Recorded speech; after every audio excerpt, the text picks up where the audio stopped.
the feast begin.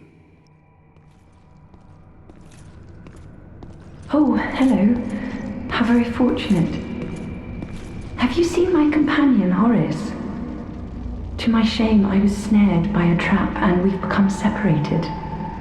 I've not been able to find him since. Yes, I see. Horace is a valiant knight. He can look after himself, no question. He's probably searching for me right now, with twice the resolve. If you happen upon him, please tell him that I remain in the catacombs and will lay prism stones to guide him, as always. Please send him my word, I beg of you. May the flames guide your way.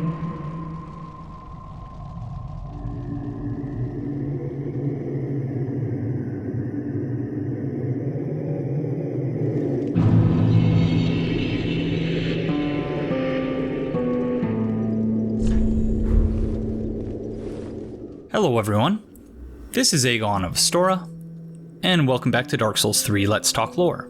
This is episode number 13, being recorded on Friday the 14th of April. I hope you're all having a fantastic day, whenever it is you find yourself watching this. What day is it over there in Australia, Mitch? It's the 15th of April, so I'm contacting you from the future. Time is convoluted in this playthrough sure. and on the internet more generally, I suppose. But welcome back, Mitch. Thank you very much for joining us. Oh, thank you for having me. I've been looking forward to this episode for a long time. Yeah, me too, in no small part because I really don't know all that much about Carthus. Like, I know some things based on, in part, watching your video on the subject, a link to which will be left in the video description below, as well as some of the work that JSF and Cassative have done in the area. But yeah, for the most part, I'm sort of a noob when it comes to Carthus and its significance in the story of the game, if any, and you know, its placement in the world. So I'm very interested in hearing your perspectives on that. Yeah, no, it should be great. Carthus was always one of my favorite areas, and it's the reason why I think it was the third lore video I ever made after the first one, which was very general, then on Lothric, and then Carthus kind of as a society and what it would have been like. And Carthus is good. It may not be like center point to the entire story as a whole, but what it does is it kind of exists as an intersection of a whole bunch of other pieces of lore and kind of builds upon just simple world building rather than, you know, kind of balls to the wall theory, but rather reinforces certain theories that have existed for a while and also expands upon certain things we thought we knew well and kind of just takes it into another direction, which is great. So sort of like both of the DLCs.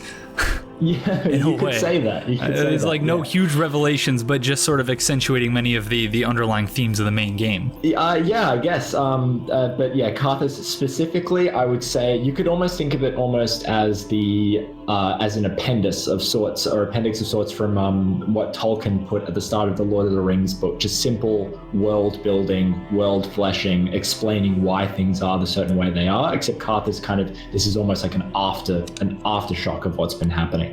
But still allows us to understand a lot more and certain usages of different magics and use that kind of explains us to us the dark and the abyss and the definition between those things that we'll discuss later on. Kind of reinforces some stuff that we've learned in the DLCs, but we'll go over all of that, I'm sure. Yeah, absolutely. So before we get started, I just want to point out that we're going to be trying a new format for recording today. So the gameplay footage that you're looking at on screen right now, Mitch and I are not looking at it because it doesn't exist yet.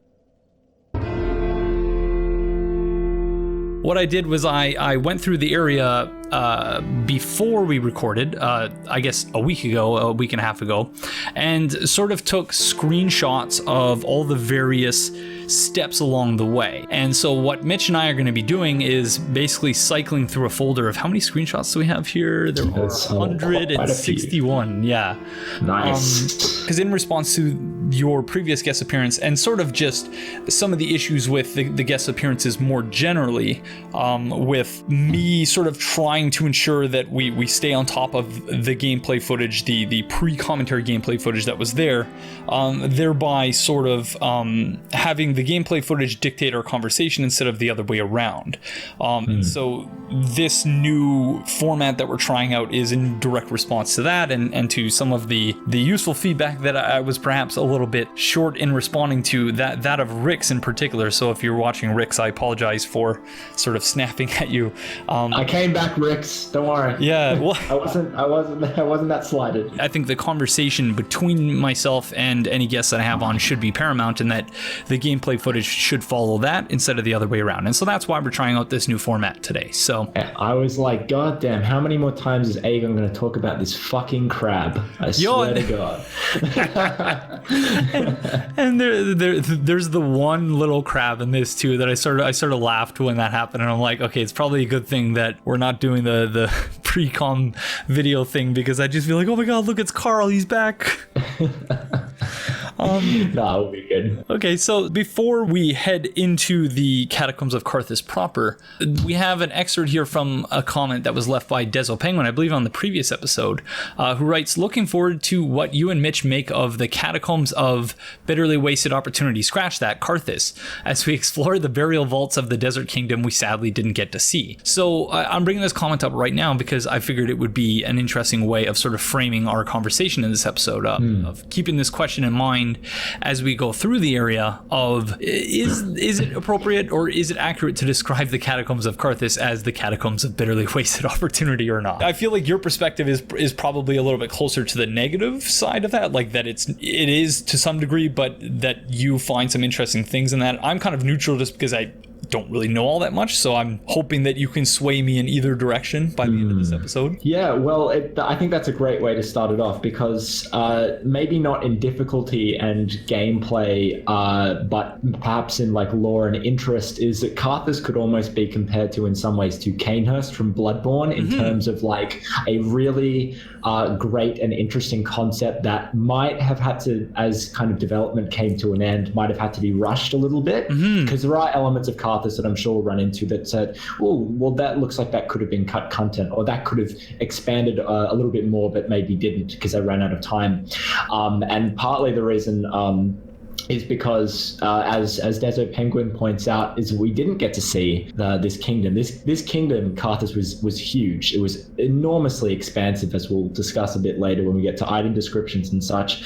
But one thing I do want to say up front is that catacombs, in terms of Roman catacombs, that the Carthus catacombs resemble quite strongly, as well as Macedonian, speaking historically here, catacombs were never situated under the actual city. It was illegal to bury a body within like a Roman city, for instance. It had to be done outside, which is why most catacombs are situated, in terms of Roman Macedonia, outside of the main city and kind of a few kilometers outside of the city border, which could be in Carthus's case would make sense, because above it is, of course, the frozen tundras of Irithiel, which don't really mesh with the desert kingdom that we've been led to believe Carthus was, but we'll get to all that. But so I guess turning to where we presently are standing, and that is in the Abyss Watchers boss room. In the previous episode, we defeated the Abyss Watchers, and we discussed at length, because I think we did it in total 6 hours on Fair Keep. We discussed at length what they were doing there and how they came to fight a battle amongst themselves in perpetuity. So I guess before we move on to the altar this year, did you have anything that you wanted to add towards that, and how that relates to the fact that they're guarding the entrance to the Catacombs of Carthus? I mean, their placement makes sense, as we'll learn about when we get to Wolnir and such, and what he did. But yeah, I will admit I'm not 100% like really well versed in what the Abyss Watchers were all about. However, I mean, we can see from their capes, for instance, that there is sort of that black sludge that we see on Artorius's armor as well, which would imply that the Abyss Watchers may have, in guarding from the Abyss, fallen to the Abyss themselves in some small way, and their infighting might be evidence of them trying to eradicate it from within themselves, I guess you could say. And like it's hard to suss out where the mechanics end and the lore begins and vice versa in terms of the red eyes in the boss fight, but you know when the third one spawns, it does have red eyes. Although exactly. I've been saying for the last 12 episodes variously that we haven't explored the gameplay lore integration chart that we discussed in Bloodborne Let's Talk Lore yet. So yeah, so we will actually finally, after me saying for 12 episodes, that we'll unpack that eventually for those who haven't already seen Bloodborne Let's Talk Lore, that maybe that's something we'll discuss. But so we have an altar here, and one of the item descriptions relating to the Abyss Watchers mentions that, or maybe it's the Wolfblood Swordgrass. I can't recall exactly, but it mentions that the wolf blood dried up, and so I don't know. I don't know if this is like just a coincidence or if that's what this is meant to sort of support, but there's an altar with a goblet on it, and when we approach the altar, it moves back. We can sort of walk to the side of the stairs and look inside of it and see that it's empty. So I don't know whether this is, like so obvious that it doesn't really need to be said, but that, the idea being that they were venerating the blood of the wolf of Farron, and that, for one reason or another, the blood dried up. And I think we actually have a comment relating to this that we'll just discuss later on. But yeah, surely enough, when we angle the camera just right for the lowly console peasants who don't have free cam, we can see that there's nothing in the goblet. So, so any thoughts on that? Yeah, that's interesting. Well, I mean, this might be far-fetched, but I might as well put it out there anyway. And I suppose everyone's seen the spoiler warning for the ashes for the Ringed City. Yep. But I mean, for instance, when Gale comes upon the Pygmy Lords, the blood of the Dark Soul has dried up. It's no longer a pigment that can be used, so he has to take it upon himself, at least from some perspectives, take it upon himself to create a new pigment. Perhaps the Abyss Watchers, to make themselves stronger, or make an offering to keep the Abyss, safe within the catacombs. They had to make an offering of blood every once in a while. But if they just kept being reborn over and over again, maybe their blood, like that of the Dark Soul, eventually dried up and they were no longer able to make this offering. Although that's just pure speculation on my part. Well, I don't know that we can do anything else other than speculate, because I don't think there's a whole lot of evidence either way, right? But I do think it's interesting that, because I think that's consistent with the themes present in the rest of the game, and that is,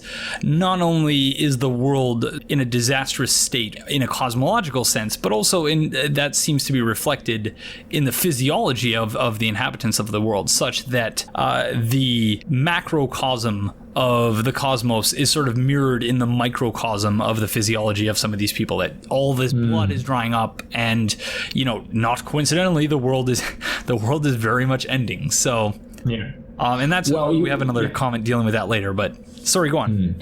One last thing. I mean, you could theoretically, if the wolf's blood has dried up and they're no longer able to protect the Abyss from escaping in the way they used to, it might be a reason why the Abyss in some aspects has spread to Lothric. We see evidence of the Abyss in the Consumed King's Garden. We see evidence of the Abyss on the high wall of Lothric. I know one of your viewers, I think it's Candidate, made a video on the Pus of Man. Yep. And I believe that's right. So I believe that's in part related to the Abyss. And of course, we'll learn that Carthus experimented quite heavily with the Abyss. But I mean, maybe once the Abyss Watchers could no longer protect, that's how the Dark Wraiths become attracted to the Abyss Watchers boss room, and why they're walking towards it, and why why the Abyss exists in Lothric at all could be another reason, apart from primordial serpents. And we won't get off. We'll stay where we are. But well, no, it's fine. That's why we're doing this, right? So the conversation just goes where it goes. That's why we're doing the new format. But I was just what do you think? I was just chuckling based on your comment about the Dark Race, because I don't know if you saw the previous episode, but I sort of took out all of the enemies just to see what would happen if the Dark Race had no enemies in front of them and had access to the boss room, and they just sort of stand there and stare at the open door. they don't. They just chill. Yeah. Yeah, because I guess It would all. Yeah. they only really accounted for the possibility that they would either die to one of the Gru on the way to the boss room or to the player. So It would almost be interesting to see if it would be possible. Yeah, well, obviously it's not possible. It would have been an opportunity, instead of having the red-eyed Abyss Watcher, allow the Dark Wraiths to go into the boss room with you as kind of a summon, although maybe they fight both you and the Abyss Watchers. So I don't know. Maybe a wasted opportunity, maybe not. But yeah. So when we head down the stairs, we enter the Catacombs of Carthus, which means it's time for fun with definitions. Nice. And we see that catacomb means an underground cemetery consisting of a subterranean gallery with recesses for tombs as constructed by the ancient Romans. So precisely what you described earlier, or an underground construction resembling the catacombs built by the ancient Romans. So I guess in the case of Carthus, the bullet point there is probably the most accurate, that it resembles the catacombs.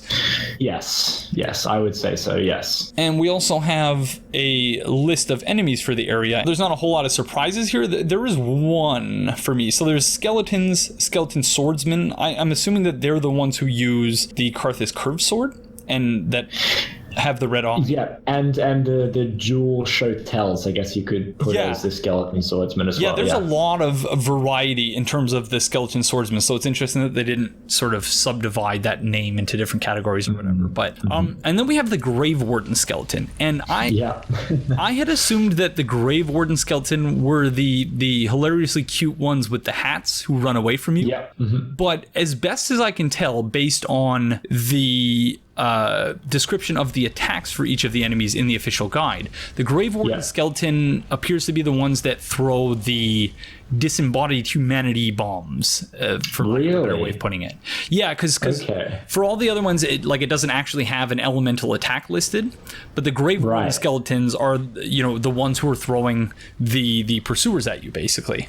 Yeah, see, that's really interesting, because that's actually a point I was going to bring up, is that I thought the guys with the hats were the Grave Warden skeletons. So did because Grave Warden seems to be part of a natural progression from a Carthus soldier's point of view. You begin your life as a squire, as kind of like a squire, then you become a swordsman, and then as you become older, you become a Grave Warden. But I guess not. You know what we could say? We could say that the guys with the hats, even maybe not in name from the guide, but are the Carthus pyromancies, or the Carthus abyss witches, you could say, like abyss scholars, you could say, that were in contact with Wolnir while he was in the abyss, because they did have contact with him. But like to your point, the second one. So there's the first one we get at the bottom of that large staircase. There's the second one who leads you basically to the Grave Warden's ashes. So I don't know.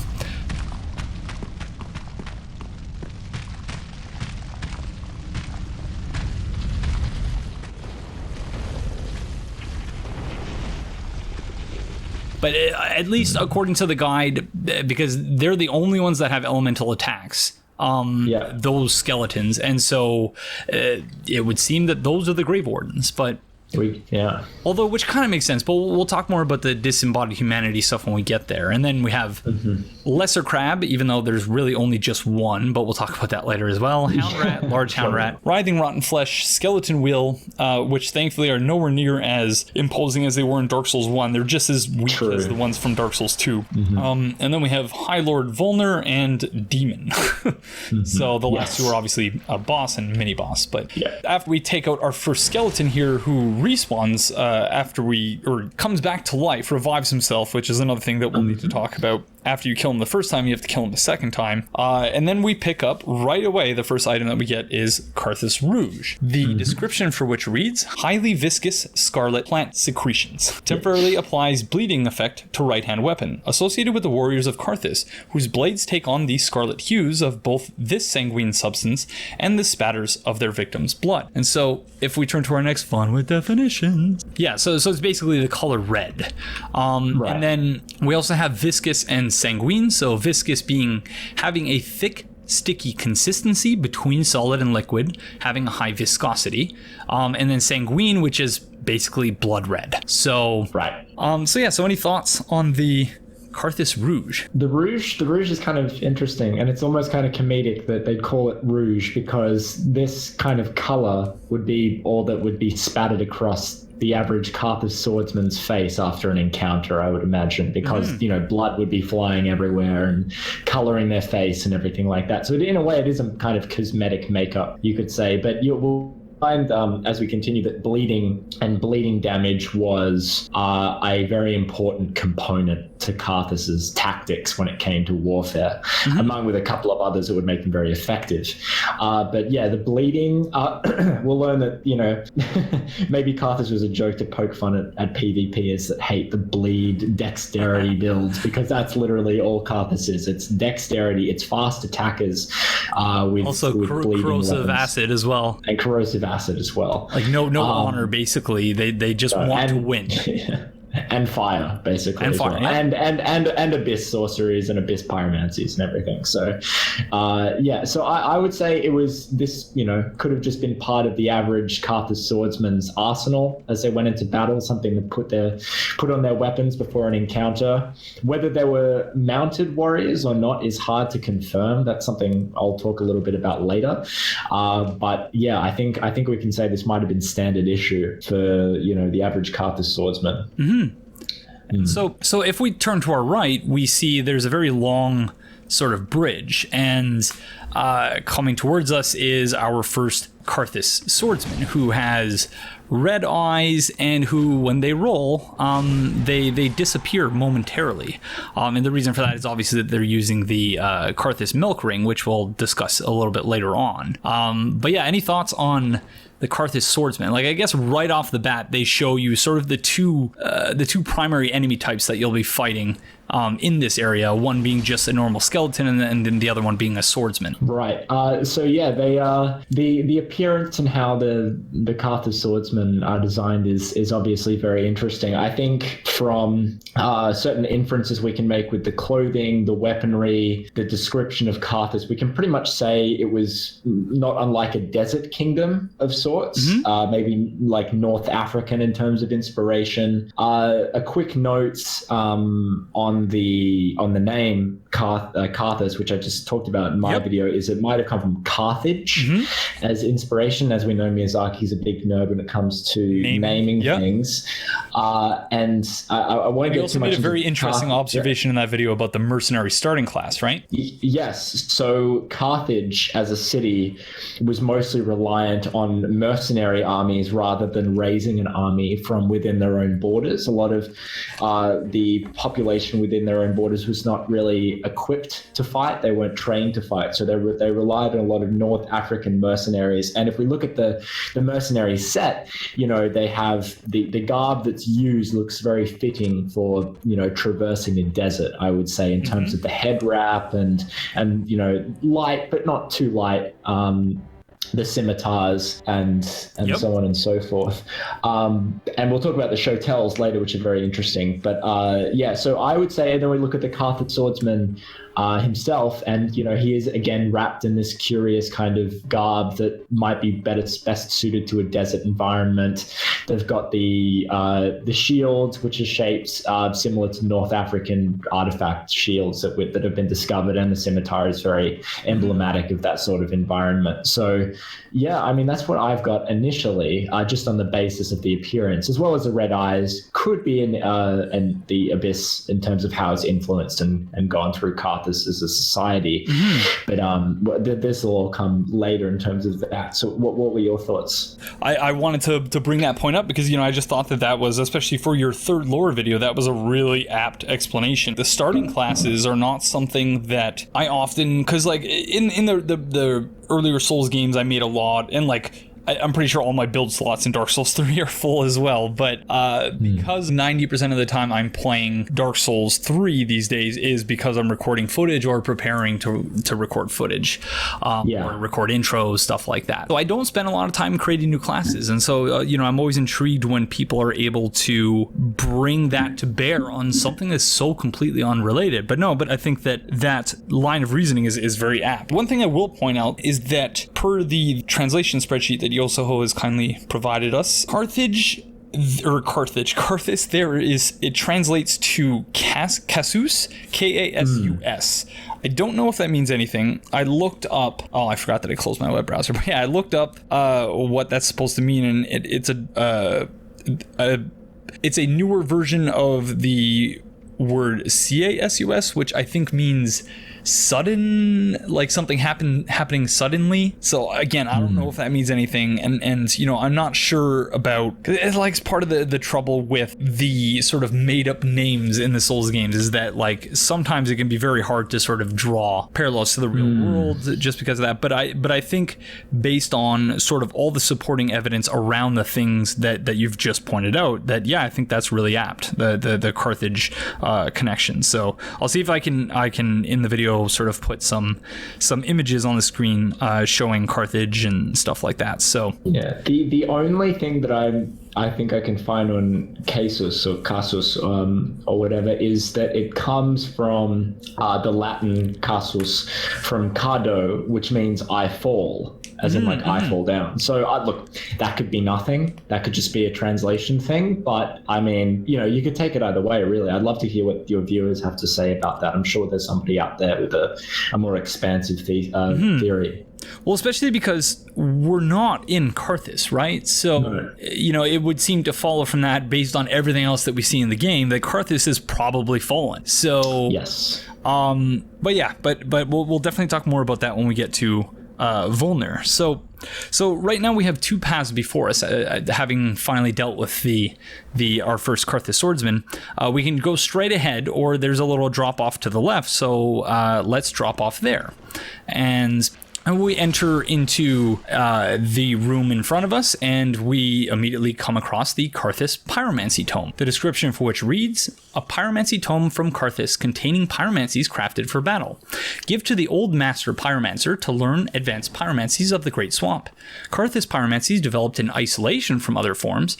Carthus pyromancies developed in isolation," I think were developed in isolation is what that should say, "from other forms, explaining their divergent evolution." So basically saying that the Carthus pyromancies are unlike those of other pyromancies that emerge from other sort of schools of thought. That's true. Yeah. So, for instance, what we can take from that, at least initially, is that the only other kind of institutions for pyromancy that we know of is the Great Swamp, which I've also made a video about. And the Great Swamp it's not, if you consider, like, let's compare. We've got the Great Swamp, and then we've got the Dragon School of Vinheim for sorcery. Now, everyone that teaches us pyromancy that originates from the Great Swamp is happy to take you on as a student with no background knowledge of pyromancy. And pyromancy is described as being a very ethereal, very innate skill within all humans. Anyone born from the dark can essentially wield pyromancy. It's something that's inherent to human beings. It doesn't have the snootiness or the snobbery of sorcery, which, like, it's all based on intelligence. Many pyromancies can be used without any intelligence or faith. So when they're talking about Carthus pyromancies and whether and since they were kind of developed in isolation, it's very interesting because pyromancy, as far as we knew up to this point, was only developed in Izalith from the creation of the Chaos Flame. There were conjurators before the Chaos Flame that the game mentions in the description, the conjurators set, that they preceded pyromancers. But we can also take the fact that they had a divergent evolution because Carthus pyromancies were crafted specifically for battle, for warfare, which was not what other pyromancies were developed for. A lot of other pyromancies were developed and used for basically self-protection self-usage, even if they could be found out just for the sport of that, very few, I think we find that they were crafted specifically for warfare. Especially when it comes to, it's very interesting with Ingi from Dark Souls 1, why he was kicked out of the Great Swamp is because he developed toxic mist, I believe, or it was either poison mist or toxic mist. Yep. And for this, he was branded a heretic. He was kicked out. There were very negative consequences that came from him developing this, which makes you think, like, despite the Great Swamp being much more inclusive and much more willing to teach those who might not have a great deal of skill in magic, put a high amount of disdain on any who would create a pyromancy with the intention of poisoning, of making things, arid and broken and kind of rotten, while they hold up other examples of pyromancy. At Carthus, specifically warfare. And it's interesting, we find relics of the Great Swamp in Carthus itself, which might imply that there might have been pilgrimages to Carthus and such. But we'll talk about that a little bit later. But since it was developed in isolation is the most interesting part, that it was developed separate from Izalith. No, absolutely. I guess one thing to add there is that for pyromancers, the master-apprentice relationship seems to be much more important and much more central to the method of actually casting pyromancies, because if we go back to Dark Souls 1 with Laurentius, he says that when I gave you that flame, I gave you a part of myself. And so there's this sort of eternal bond, which, as we saw in, I think it was the first episode, the episode before you were on, in the Crucifixion Woods, where we found, a pyromancy tome together with the Conjure Reader set, and it wasn't just one body. There were two bodies there. So clearly it was a master and an apprentice. So with NG, I seem to recall there being something about NG's master, but Carmina, I believe. Yeah. I think. There was Salaman, Carmina, and Engi that we know of as some of the first Great Swamp pyromancers, I believe. That's what we know. And so I've often wondered whether, part of the reason why he was cast out is because, he went against the wishes of his master, sort of like Anakin Skywalker in episode 3 or whatever. So right, but with less. No. I mean, there's also the possibility that he lost control of this pyromancy and that it poisoned the Great Swamp, because as we know, as Laurentius tells us, that the Great Swamp is a land kind of swathed in nature. It's kind of it's a constant high concentration of nature and natural beauty and such. So if, say, Engi, whether he did it on purpose or if he lost control of the pyromancy, was able to poison or destroy a large chunk of the Great Swamp, that might have been sufficient reason for them to cast him out. But yeah, that's kind of an element of pyromancy that's very interesting, about how they're very inclusive at first, but cross them and they'll treat you like a heretic, like the Way of White would or the Dragon School would. Absolutely. So if we continue on, we've just been battling skeletons, and so there's a lot of skeletons to fight in this area. After we sort of, I guess it bears mentioning that after we drop down, in order to get back to sort of the main part of the area, we have to go through an illusory wall, which we could have also gone through from the other side, but I find jumping down much easier. And so again, because there are sort of two sets of gameplay footage here, one being the screenshots that we're looking at right now, and the second one being the footage that I will record to sort of overlay on top of the commentary. I don't know if we're actually going to get these drops in the playthrough, but if insofar as we don't, I'll just sort of overlay the screenshot on the screen. But I got kind of lucky. I did not know that the swordsman's skeletons drop vertebra shackles. So we got a Titanite Shard, vertebra shackle, and a kukri from this one. So the item description for the kukri reads, small throwing machete, throw at enemies to cause bleeding damage. So once again, as you pointed out, bleeding is a very significant part of their arsenal. A unique weapon originally used by swordsmen of Carthus, but now popular among bandits and thieves. And then there's also the vertebra shackle, a special bone collected by members of the Covenant of Mound Makers, discovered in the corpses of their victims. Only one such bone is found in the vertebra vertebrae, and the mound makers believe it to be a shackle of the gods. In their minds, each victim is another connection, an addition to the family. And then the Carthus curved sword, which I actually went back and took this screenshot later because I realized we didn't get the drop at all, but I wanted to include it. So, curved sword of Carthus swordsman. This weapon's thick, heavy blade is crafted to cause bleeding and requires ample strength and dexterity to wield effectively, suggesting that the swordsmen of Carthus were among the mightiest. So any thoughts on that? Oh, well, there's a lot of stuff there. I might just get the mound makers firstly out of the way, just because it's a whole other tangent that we can fall down into. Sure.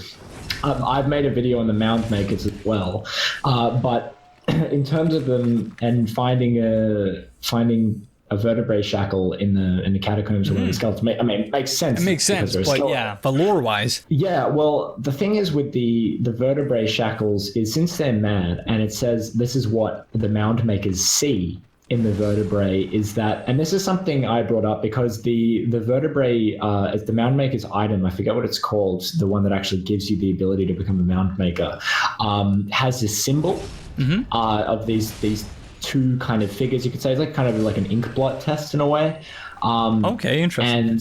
And what I think, my take on it was, it's not meant to depict anything. There's not actually anything special about the vertebrae shackle. It's simply what the beholder makes it out to be. Because when I ask people, like, what do you think this symbol is printed on the mound maker's covenant item, they're like, everybody had a different answer. Oh, it's this, it's that, it's that. Maybe that's the point. Everybody sees something differently because it doesn't really represent it. Like that. The only example I saw that has any really validity is, I believe, what is it? It's the shield that you find in the Pit of Hollows. It's the God of War Great Shield or something like that. It's used by the Lion Knights in Dark Souls 2. Okay. I don't the wooden one, remember right? what it's called.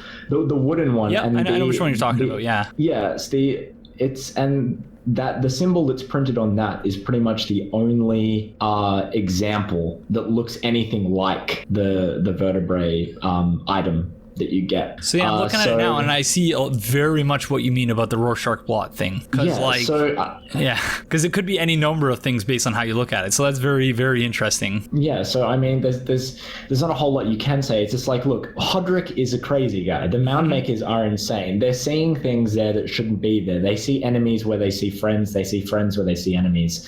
It's very likely that what they're seeing in these symbols are just what they want to see. But yeah, let's not get too into the mound makers. Sure. Again, I think for now, unless your viewers have something different, which I'd love to read about, is that possibly the mound makers are seeing what they think they see. They kill a Carthus swordsman. They see a vertebrae. Oh, this is what I've been looking for, and they take it and they add it to their collection. Where we had the kookeries as well, didn't we?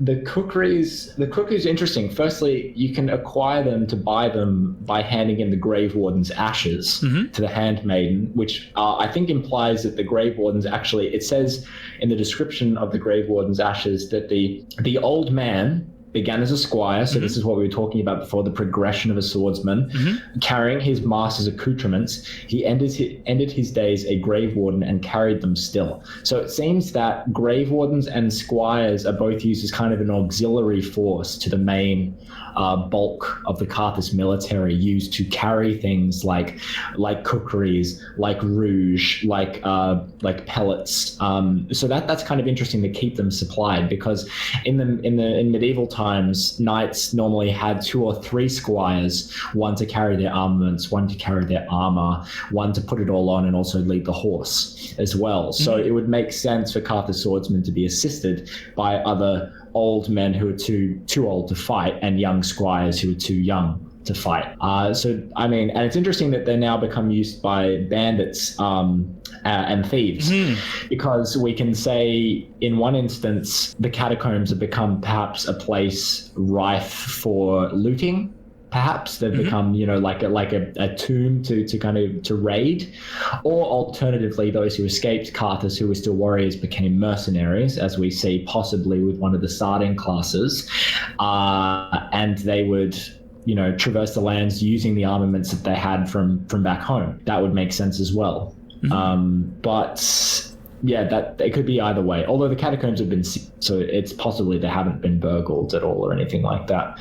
And then we've got the thick sword, which I guess one takeaway from this, other from the general talking about the scimitar and being really mighty, being really mighty, is that they did crush many other kingdoms.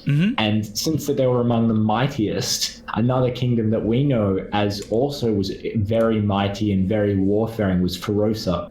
Featured a lot in Dark Souls 2. And Ferosa inexplicably fell as well, even that there was such great makers of war. So they could have fallen from Carthus. Carthus might have come across Ferosa and just wiped it out and taken their kingdom, because there are legends from Ferosa that wander the lands. I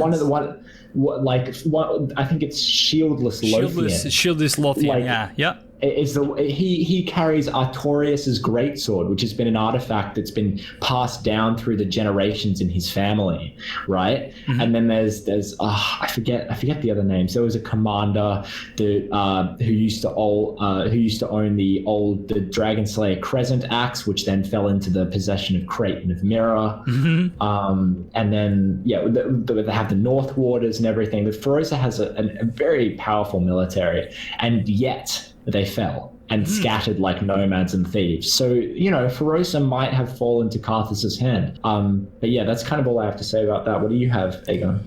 Not a whole lot to add to that. I do want to talk a little bit about whether or not we might be conflating the Catacombs of Carthus with Carthus itself, but I think we should save that for a little bit later, after we've had a little bit more, a few more item descriptions to base that sort of discussion on, because that was the one thing in your video where I was like, I'm not entirely sure that I agree with that, but like I said, like that's something that there were one or two item descriptions which sort of lead me to wonder whether that is indeed the case, but we'll leave that for now, because we also have a sharp gem here. So lots of item descriptions.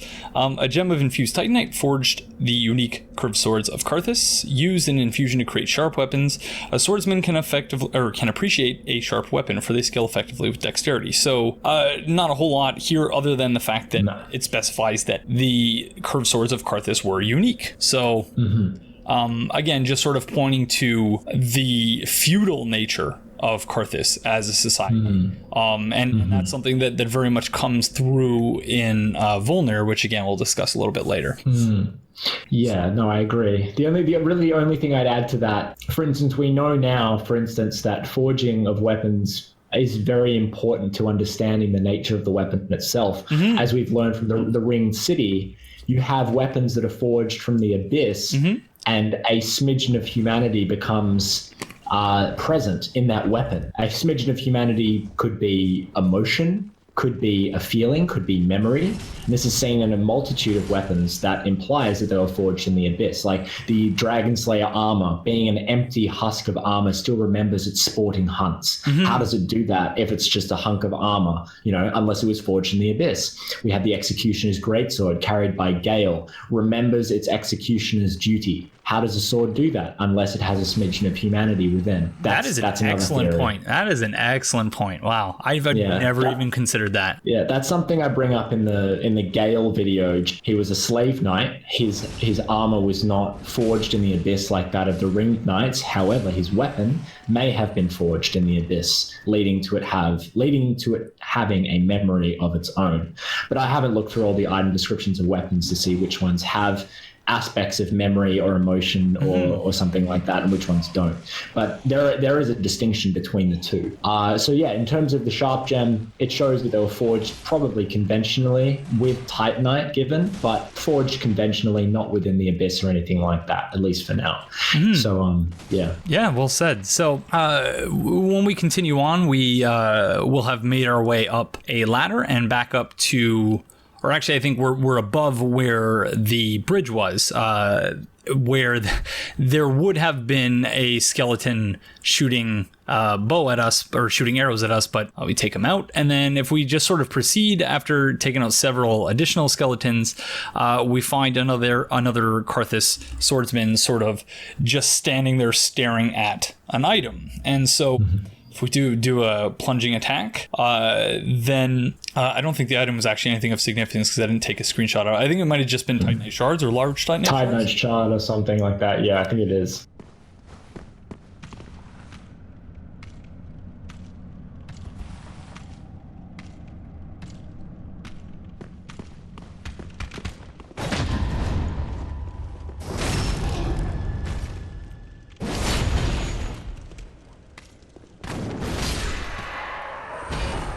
So then if we make our way to the door that's sort of along the wall there, we come across a not so subtle trap.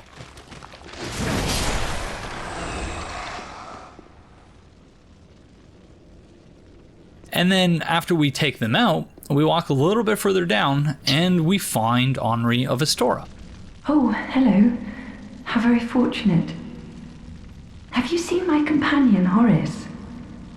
To my shame, I was snared by a trap and we've become separated. I've not been able to find him since. Yes, I see. Horace is a valiant knight. He can look after himself, no question.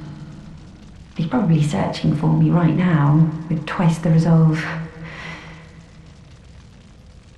If you happen upon him, please tell him that I remain in the catacombs and will lay prism stones to guide him, as always. Please send him my word, I beg of you. May the flames guide your way. So two things, at least from my perspective, that I guess bear discussing there. So the first thing being that she was snared by a trap, and the second thing being, and this might be a discussion better left for the smoldering lake, but she does mention that she will lay prism stones to guide him, as always. Yeah. So I don't remember where I first saw this suggested. It might have been on Reddit. Or it might have been in the comments to one of my episodes or in a live stream or something. But I do seem to recall someone mentioning that with, if she needs to lay prism stones for him, for Horace, it would seem that not only does he seem to not have a tongue, but that he might also have impaired vision of some sort. Such that, she needs to lay prism stones because it's just, a light to guide him. And so... It would seem almost to follow from there that the spot where we find Horace in the smoldering lake, there are two crystal lizards. So it would seem almost like he saw the crystal lizard, thought it was a prism stone, and then just sort of went right after it. True. Yeah. It's pure speculation. I don't know if there's any way you can actually support that, but I don't know if if I can support that, or if I know anything that can support that. But I mean, we could say that Horace is not unlike an amnesiac hollow like Lap, who forgets his position, forgets his responsibility, who he is. And there is the possibility. I mean, I know that the faces of Anri and Horace, because each character does actually have a face, an NPC face, both of them are hollowed. They have that hollowed texture. Interesting. So, whether that's a connection in terms of the amnesia that affects both Lap, or just Lap in this instance, whether that could be affecting Horace as well is interesting. But yeah, in terms of their placement in Carthus, it just seems like they're on their way to Irithyll, obviously. Yep. Yeah, I mean, I've made a whole video on Astora in terms of Anri and less to Horace's degree, but more to Anri. I mean, Anri... I always sort of give Horace short shrift too. I always feel bad for that, but Anri, Yeah, I mean, Anri's an inexplicable character. She or he, depending on your player's gender, is in possession of some pretty important items from Astora. She has the Ring of the Evil Eye, which is extremely important to the society of Astora, as well as her straight sword, I believe, is the actual one that slew this dark beast that was ravaging Astora. So, that's an interesting thing, but a discussion for another day. But yeah, that's what. Yeah. So as far as the trap goes, do you think it's just that she got caught up by the skeleton ball, the ball of skeletons? Yeah, it could be. He could have gone running off ahead. The skeleton ball might have stopped her. She might have been you know, there's trap doors, there's things you can step on that launch arrows at you. That there are traps everywhere, really. In Carthus, it's hard to specify. Yeah, no, that is true. That is true. What? There's collapsing bridges. I mean, alternatively, I think Horace being caught up in the collapsing bridge makes sense, because how else would he have gotten to the spot where he is in the smoldering lake? Exactly. Yeah. But alternatively, because in Dark Souls 1 patches, the first place you can come into contact with him is the catacombs, and then. In Dark Souls 3, this occurred to me just now because you mentioned Lap. Where's the last place we encounter Lap? In another sort of catacombs type structure. Yeah, in the what is it? The twin graves, paired graves, something like that. Yeah. I don't know. Wow, I'm wondering now whether Patches has any items on him that have any connection to Carthus, because if Horace. Yeah, or Horace. So because like if you could place Patches at some point in the Catacombs of Carthus, then that would make sense that he somehow trolled them, and which led to them becoming separated. But again, I don't know that there's enough evidence to really, you know, definitively say either way. But I was just wondering whether any of the viewers or you had any ideas about that. That'd be really interesting, because Horace kind of always reminded me of almost like a big dog at Anri's side or something like that.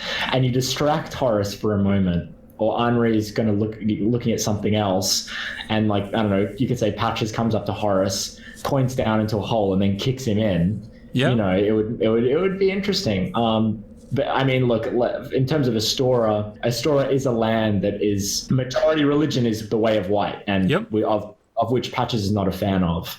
So, you know, it's possible. Yeah. If Patches ended up selling something like the Llewellyn shield or something specific to Horace, then perhaps. But does he sell shotels?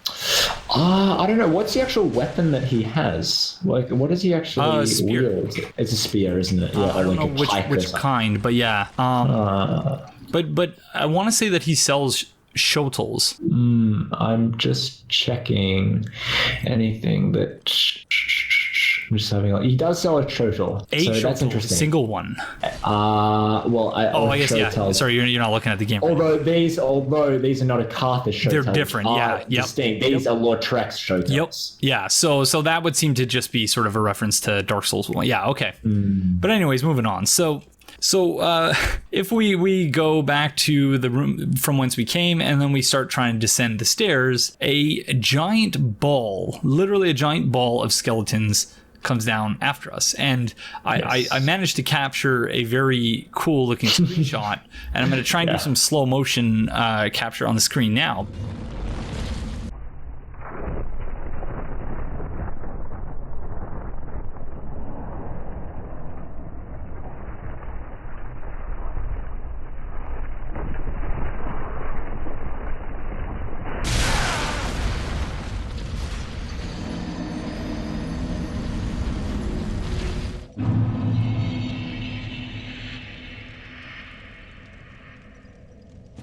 This is the first time I've noticed that, you know, of course we have red eyes, and we've talked about that at length in this series so far.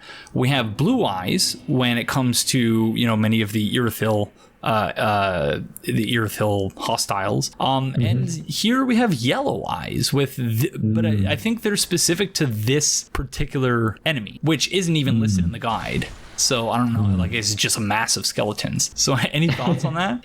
Well, it's hard to say, isn't it? Although something I learn as we proceed deeper into the catacombs is something I noticed when I was doing my video, like, I don't know, 11 months ago, whatever it was now, is that there is a difference between the amount of bodies and bones stored on each level. So on the uppermost level where we enter the Carthus catacombs, there's quite a fair amount of bones. On the second level down, where we encounter Tsorig for the first time, to that kind of watery level where there's the rats and everything like that, there are enormous amounts of bones that cover the entire ground. You can't even see the ground in some parts.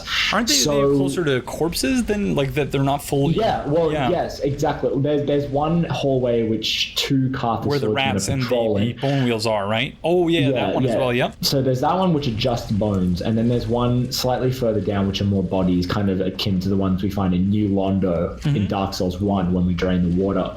So, I mean, we'll talk about this when we get a bit further down, but it almost seems like they were almost running out of like space to store their dead, which motivated Carthus to dig or excavate further down, which, you know, links into Smoldering Lake and everything, which we'll discuss further. But maybe these clumps of bodies together for long periods of time, mixed with the abyss that was having an effect on Carthus and everything that was going on, maybe there was a connection. Maybe there's a connection to these, you know, reanimating into one giant clump like this. It's so strange. Although maybe it's just a reference to Indiana Jones. I don't know. Yeah, it could be. But then we also discover that there's this, the hilariously cute skeleton with the hat. The skeleton who I assumed initially would have been the Grave Warden, but this is just a skeleton as best as I can tell.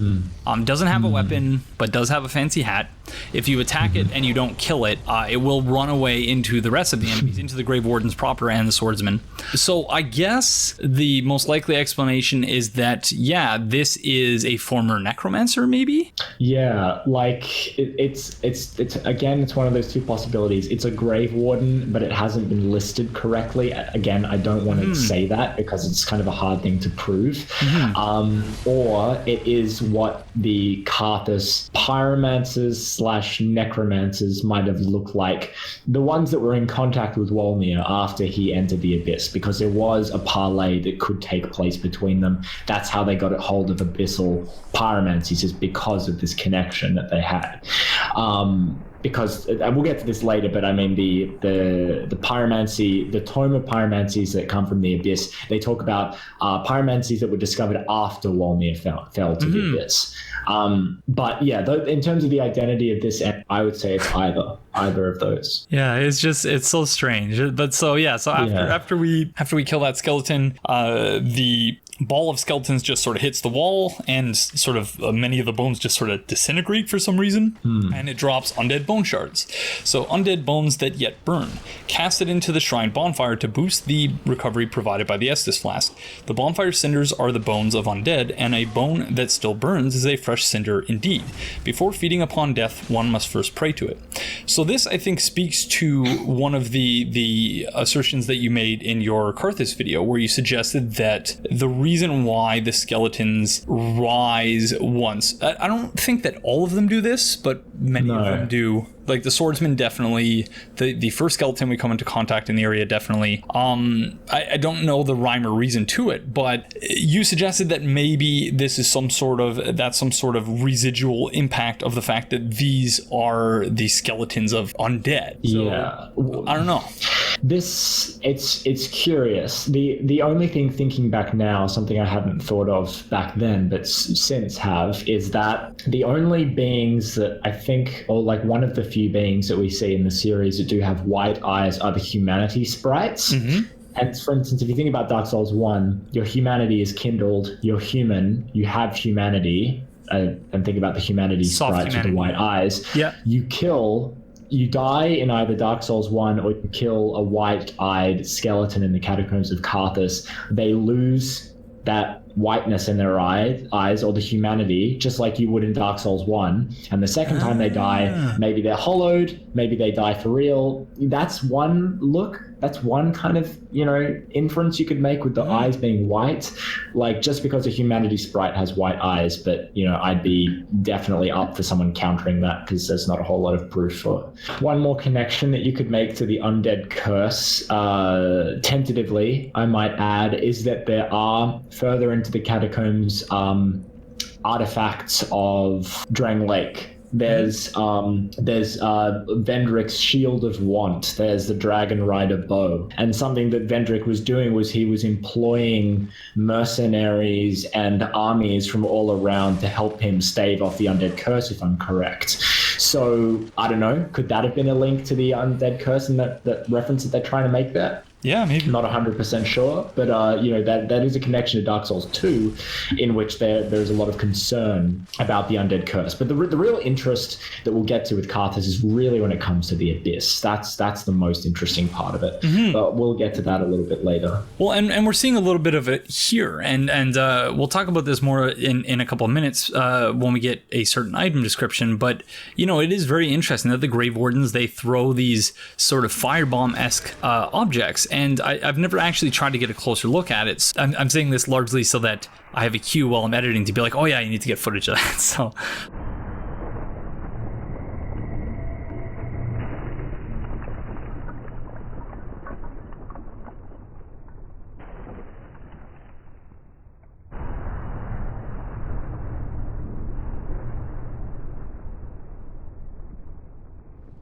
But if we proceed past there, one thing I did want to show as well is that after my first time playing the game, when I rolled into one of these pots that just contain miscellaneous bones, because like some of them you can see they have that it's not just one person's bones in there, like there are several skulls that will pop out. But also that my first thought when I first played the game was, oh my gosh, I rolled into one and the disembodied humanity / pursuers came after me. So I just, from then on, just completely avoided rolling into them. But what I discovered while preparing for this episode is that not all of them have the pursuers inside of them. Like not all of them. And so maybe that's what the Grave Wardens are throwing. Maybe they're throwing skulls or something. I will have to get a closer look. Yeah, I believe that the pots that have kind of like a hemp or like a fabric covering over the top are the ones that carry that. I wasn't sure whether there was some way of actually being able to discern which ones are which. Yeah, there is a way of discerning. Oh, interesting. They have like a bit of a covering on top. I don't have a whole lot to say about this, but one kind of, I guess, thought I had when I was making the Carthus video, which I included, is that these pots could have been used as effective siege weapons. Say if Carthus was trying to assault or siege a castle or a fortress, you could load a couple of these pots in a trebuchet and throw them over the castle walls. They break and they instantly start attacking anybody in sight. So I mean that I've always found that kind of curious. Oh, that's interesting. Sorry, go on. Yeah, it's just a theory. Like there's no theory. Like apart from I guess the Avalon in smoldering. Like if that is from Carthus is the only evidence of a siege weapon. But see, that's I guess where we get to where you and I sort of diverge a little bit in sort of like what little perspective I do have on Carthus is that my perspective on the disembodied humanity that pops out of these pots is not necessarily that this was something that was done intentionally by by the Carthus military, as it were, but just that and I guess this having to go back, I mentioned earlier Cassadev and JSF in their discussing Dark Souls 3 series, in their video on Carthus, they surmised that which we've already sort of established here, that this isn't Carthus itself, but this is, that the name, just like many of the area names, is a descriptive name. So the Catacombs of Carthus, meaning that these are catacombs in which the dead of Carthus are stored. Yes. Yes. And so my perspective on the pots is that the fact that there are disembodied humanity inside of some of these pots isn't sort of an intentional thing, but was just sort of a byproduct of the fact that the Abyss Watchers were slaying the sort of Abyss infected Carthus soldiers and then storing them down here. And so it would follow if they were slaying Abyss infected or Abyss affected soldiers and storing them down here, that when you roll into some of the pots containing the bodies that are being stored down here, that surely enough disembodied humanity will pop out. Yeah, no, and I don't have any objections to that. I think that's perfectly plausible. I even had the theory a while ago that due to Carthus's seemingly kind of oblivious nature to some aspects of the catacombs and what lies beneath, it kind of might point to the idea that they didn't construct the catacombs themselves, but this was an area that was appropriated by Carthus. It was happened upon and then it was used by them, considering the fact that much, much further down, just as a quick note, the demon mausoleum, as it were, seems like to be a very spiritual place to the last remnants of demonkind. They have statues commemorating their great demons. It's like, this is not a place that is singularly important to Carthus. It's almost like it's a bit of a fight over the usage of this land, both between, I guess you could say, the native residents, if we take Smoldering Lake to be what it's implied to be, as Cornyx says, the home of pyromancy, or whether it was constructed with similar architecture all the way down by a kingdom, which doesn't really make a lot of sense to me. Again, either possibility I think is valid. Yeah, I think so too. And again, one more thing, there are much, much less bones stored on the lowest levels of the Carthus catacombs, mostly where the demon is. So methinks they couldn't really get down there too much to store their dead, with fear of fire and brimstone being chucked at them. But understandably so. We'll get I'm getting ahead of ourselves, but we can continue. So if we make our way through a whole bunch of these pots here, for whatever reason, for the first time since I started playing this game, decided, hey, why don't I just use fire bombs?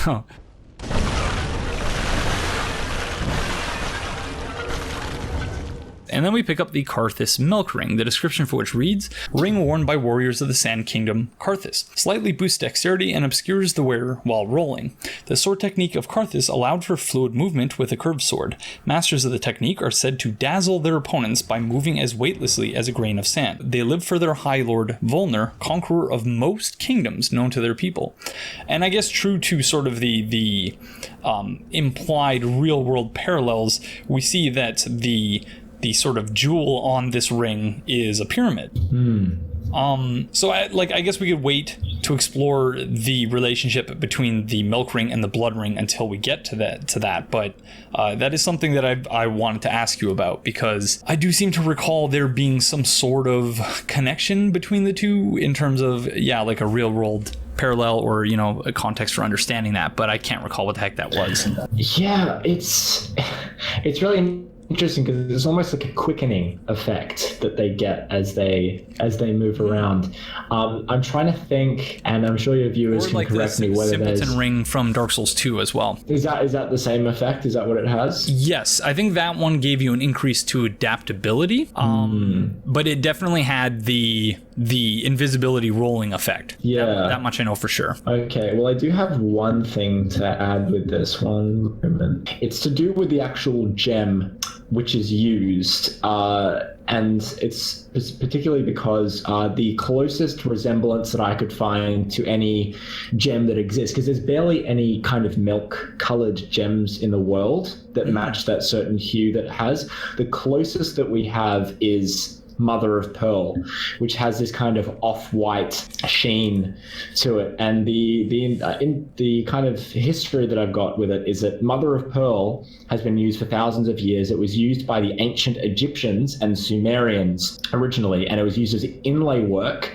has been used in East Asian and Islamic religious art. So it does kind of have a basis in terms of its historical origin in Mesopotamia and the surrounding areas, which are very, visually similar to what Carthus seems to represent as a desert kingdom.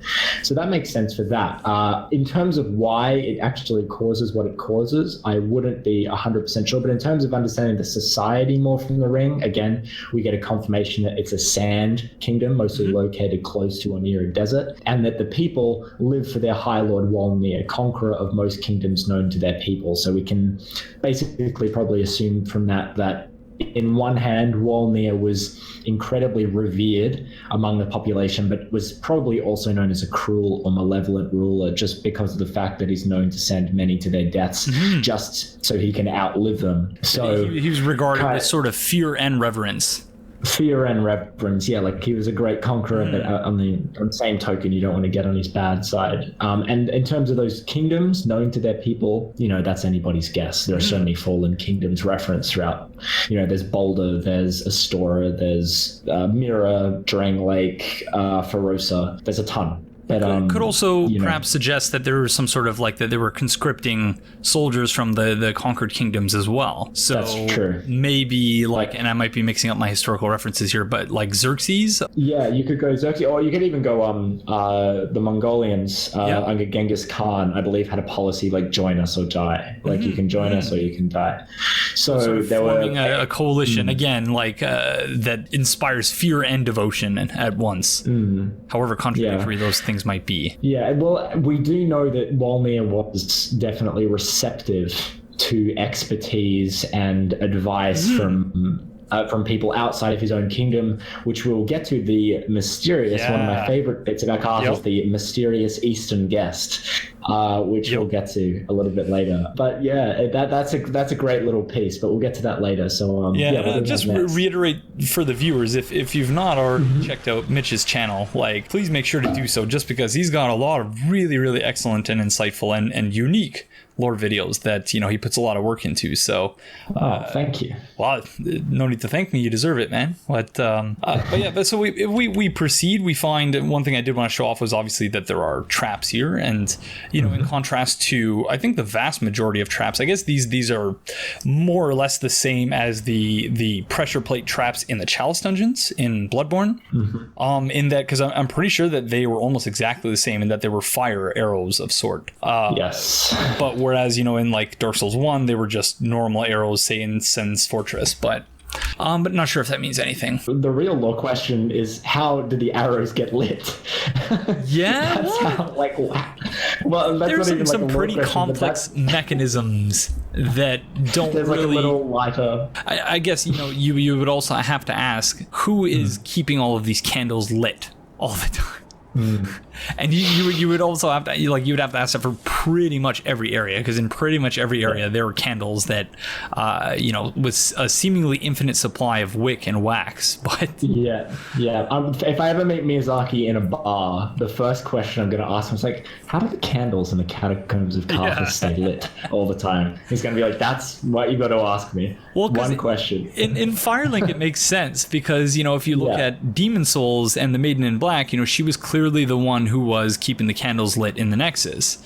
So it's not a stretch to suggest that the Firekeeper's doing that. But in all these other areas, you're just like, how the heck are there candles lit here? But yeah, moving on. So we come across several other skeleton swordsmen in an area which it looks like it's just sand, but it seems to me that what we're looking at with these sort of big mounds are ground up bones. Indeed. I can't imagine what else they would be. No, I pretty much think that they're bones. From what I've seen in pretty much all my playthroughs, I assume them to be bone. Why it is the way it is, again, I went through with the overcrowding rationale quite a bit. Yep. When I was kind of crafting my kind of looks and theories on it. But there could be other reasons. Maybe they didn't want more skeletons reanimating, so they broke them to pieces. It's really hard to confirm. Yeah. There's not a whole lot of direct reference to that we can make a proper assertion. I want to make that clear, is that when we're reading off an item description, we're purely trying to take as much information that the creators have given us, but there's a lot of visual detail in the Catacombs of Carthus that we have to, no pun intended, take with a grain of salt or a grain of sand. But yeah, I just want to make that clear, is when we're making speculation here, we're not trying to make it sound like and I believe I can speak on your case with this. Yeah, absolutely. It's just like, we're not trying to say this is what this is. This is definitely what this is. We're just trying to speculate given the information that we have. Well, unless the people watching this, like, this is the first video of mine that they've watched, I'm pretty sure they all understand that at this point, that that I just ramble, and that thankfully I have people who are willing to come on and ramble alongside me. Totally. So speaking of the visual design of the area, so something that I hadn't intended to bring up, but I figured we might as well at this point, the skeletons that are used as sort of fixtures on these pillars. Yeah. So that's kind of interesting. Yeah, like, again, I don't really know what to make of that, but maybe sort of like a warning sign weapon of some sort to, like, you know, I don't know, or just, you know, dude, hey, if I was really this, cool hanging on this filler here. If I was this far into the catacombs and not perturbed by the fixtures, you know, I probably would have turned back by now. But I don't know. I really can't say. I've actually got the Dark Souls 3 Design Works art book, and it does, those fixtures are featured in the environment artwork as well. Unfortunately, there's not a whole lot of Carthus in the art book, which is a little bit disappointing. Just kind of what you'd expect about the swordsmen and things like that. There is a kind of an alternate design of Wolnir, which we'll talk about. He's more, we'll talk about that a bit later. He had a slightly alternate representation in the art, in the concept art. One thing, because I honestly I have no idea what to say about the fixtures, to be perfectly honest. But it was just something I thought I would point out. Yeah, no, well, it's definitely an important environmental detail. In terms of the humanity sprites, something that I do want to talk about, and this is something that we can kind of bring up here and refer back to a couple of times as we continue, is that only recently, and this is something I'm going to make a video about, is the real distinction between the dark and the abyss. Not talking about the deep. The deep is kind of something else, and something that JSF I think nailed in his video, The Bastard Curse. I think that perfectly explained a very difficult aspect of the lore to really understand. I think that's a brilliant video, and this is kind of the big concept. And I don't want to go too deep in this. I'll be here for ages, but the dark is obviously something inherent in all humanity, and what the dark essentially represents are corruptible emotions that, you know, at their base are not evil or malevolent in any way, but when pushed to their extreme can be bad. Like the dark, as it's stated, I think by Vendrick, is the dark can only exist in symbiosis with the light. Yeah, and the brighter the flame, the deeper the shadow. Right, yeah, exactly. And that with the light, there's always going to be shadow. Always, right?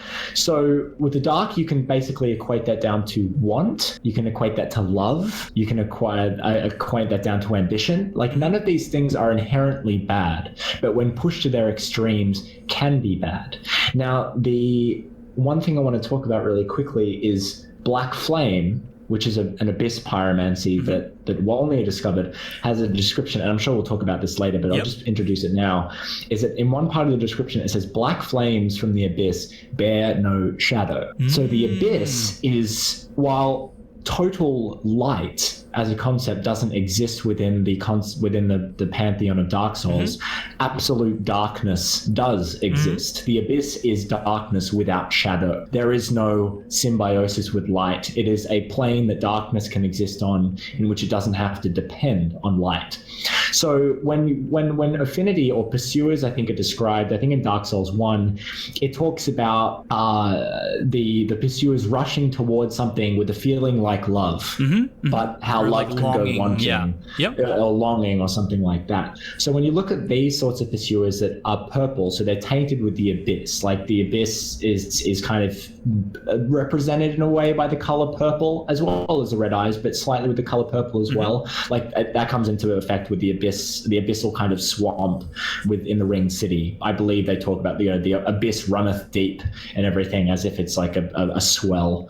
Now the way that these come at you, it's not really more of a feeling of love. If they are abyssal humanities, think about how Manus comes at you. He comes at you with rage, right, and anger, because his humanity has become wild and unrestrained, presumably without reason. Because of what the Ulyssilian sorcerers did to him. Precisely. So I would say in the case of these humanity sprites is that they are humanity run wild. They are pursuers driven past love, but to rage and kind of, just unrestrained wanting, Owing with no kind of to the atrocities committed by Wolnir and his armies. Maybe. Yeah. Well, the abyss is kind of born, in terms of Mancase, out of bad, malevolent actions. It's New Londo corrupted by the abyss due to genocide. Like it's the abyss forms in the pits of emotion that has been made malevolent, has been made bad and horrible. So that's, when we talk about these sprites, they're kind of angry spirits. They're not wanting spirits that have been displayed, I believe, in Japanese folklore, as they're not they're not malevolent, but they appear as malevolent. Same with the humanity sprites that we find in Manus's Chasm of the Abyss. They're not malevolent. They walk towards you slowly, but they're kind of tentative. They don't wish you harm, but still cause you harm if they touch you. It's just sort of incidental, the harm. Yeah, so with this, it seems like they're really actually coming at you with a wanting desire to cause harm. So that's what I talk about with that. But yeah, that kind of went off on a tangent. But I thought it'd be worth talking as we advance closer to the Abyss and a shadowless plane. So yeah.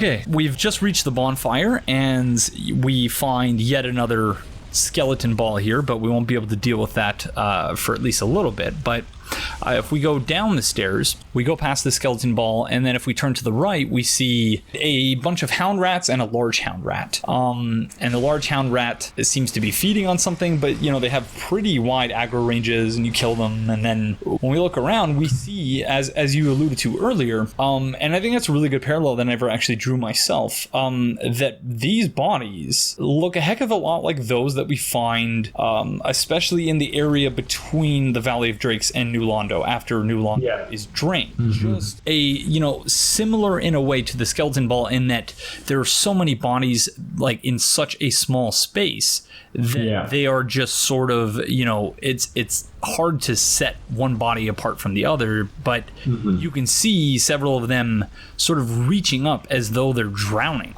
True. And as we mentioned earlier, they're not exactly skeletons. They're closer to like their corpses that are seemingly in the process of decomposing, but they're not yet just bones. So any thoughts on that? I mean, they could be hollows. I mean, the whole presentation seems to be kind of that similar to New Londo, that kind of like post-Holocaust aesthetic of like emaciated bodies just kind of in a pile. I mean, if Carthus was affected by the undead curse, then this would be, I would say, a pretty big kind of confirmation of that, especially if we look at that theory that we were talking about before about you kill a skeleton once, they lose their humanity, they die a second time, they're dead. But it's hard to say. It's hard to say with these design decisions. I mean, there's water around them. There's rats. Are they feeding on the remains? Is that why they're skeletons? Because all their flesh has been picked off by rats. Like, it's hard to really. And then also the writhing, rotten flesh all over the ceiling and the bone wheels. Yeah. So it's just sort of a mashup of all these different enemy types in a way that I can't really make sense of it. Something that's like would be impossible to prove, but maybe you could say that this level was flooded at one time, and the bodies that floated up to the top became the sludge that you find on the ceiling. That's that. But I mean, with bone wheel skeletons, like the bone wheel thing is like a method of execution, right? I think that's been discussed before in terms of like Bloodborne and the executioner's wheel and everything like that. Like it was a method of execution back in the day. I mean, a bit hard to pull from this area since it does contain a lot of the same visual elements as we've already seen. But and it could also just be a reference to Dark Souls 1 where the only place I think where we encounter bone wheels other than the Painted World is the Catacombs. Leading in the bottom area where right underneath where we find Leroy Summon Sign and right before Pinwheel. But not quite as bad as the sewers in the Painted World, where that's just my first time playing the game. It was just a nightmare. It's bad. I'd put that question to your audience. I'm sure they have a lot of thoughts about this that I haven't even thought of. But I don't have a whole lot to add about this certain area where there's a little bit of water in the bone wheel skeletons. I will say that it's a pain. Really, the only thing I have to add is that it's a pain in the rear to get to the Carthus blood ring. In sort of preparing for this episode and going over there to get the screenshot of that, I fell for the writhing rotten flesh falling on your face thing like 3 times. So Yeah.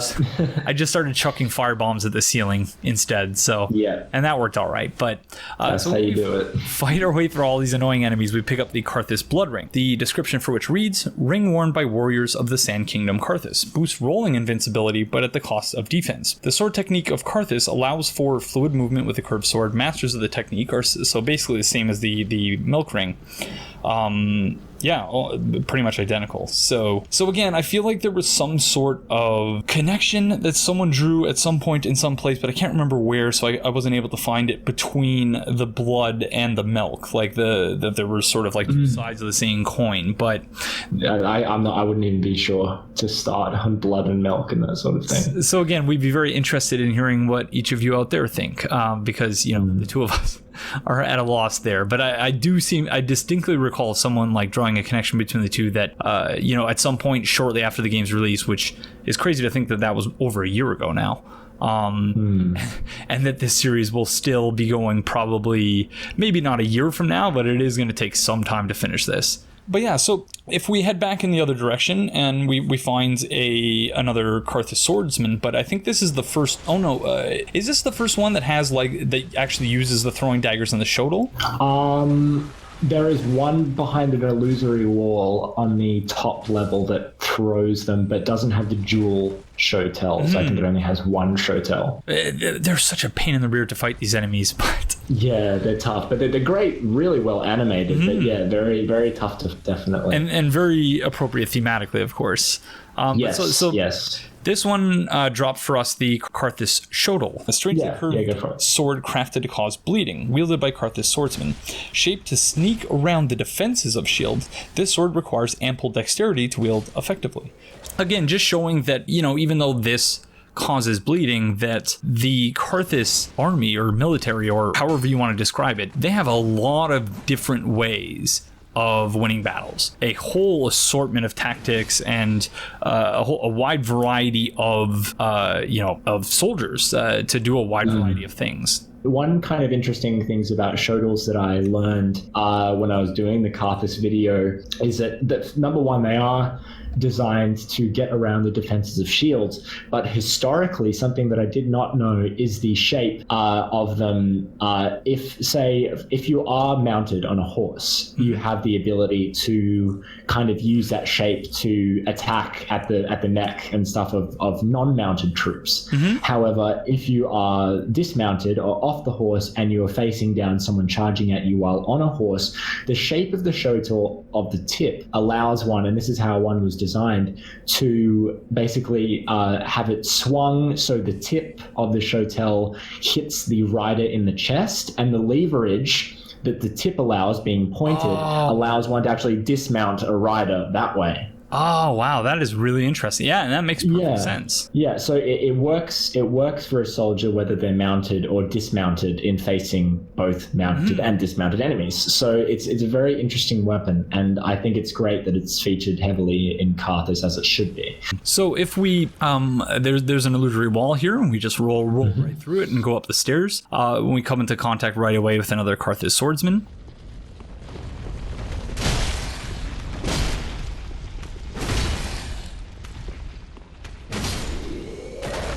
Up here we pick up the Grave Warden's ashes, the description for which reads, Umbral ash of the Grave Warden of the Catacombs of Carthus. With this, the shrine handmaid will prepare new items. The old man began as a squire, carrying his master's accoutrements. He ended his days as a Grave Warden and carried them still. So you raised this point earlier, but do you want to return to... Yeah, basically that the Grave Warden is part of a natural progression of a Carthus warrior, beginning as a squire, carrying accoutrements and supplies to soldiers, becoming a soldier as they enter adulthood, and then becoming a Grave Warden who still carries these weapons as they become old, and presumably as a Grave Warden also bury the dead, being a warden of the graves.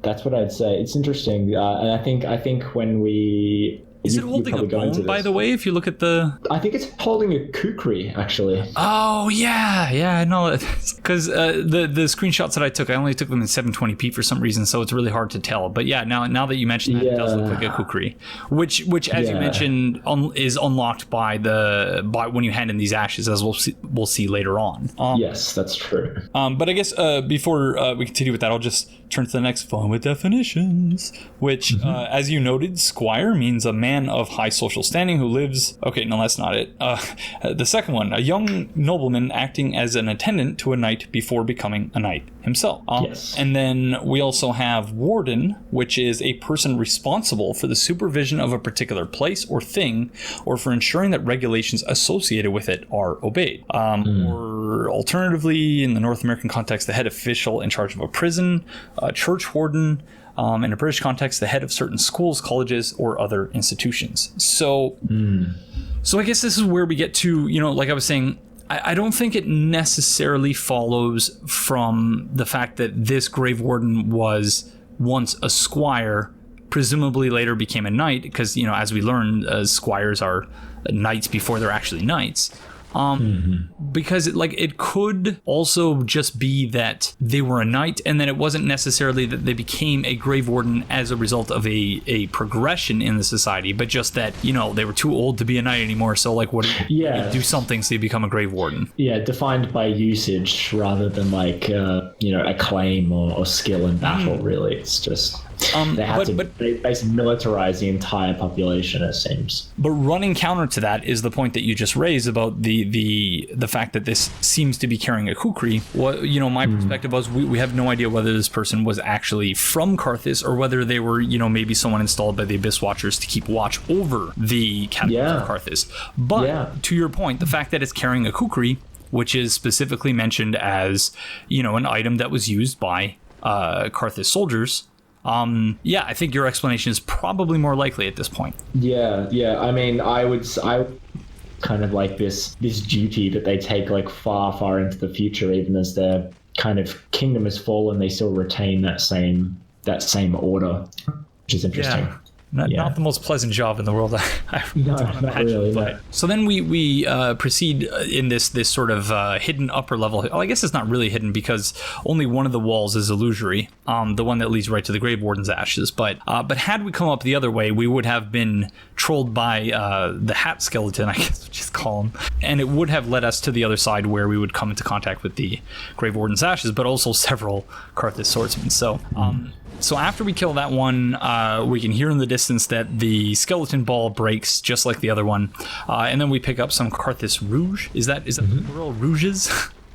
I wouldn't. 3 charges of Carthus Rouge. Yes. And then if we head back down, we see that, Carl the Crab seems to have made a reappearance here.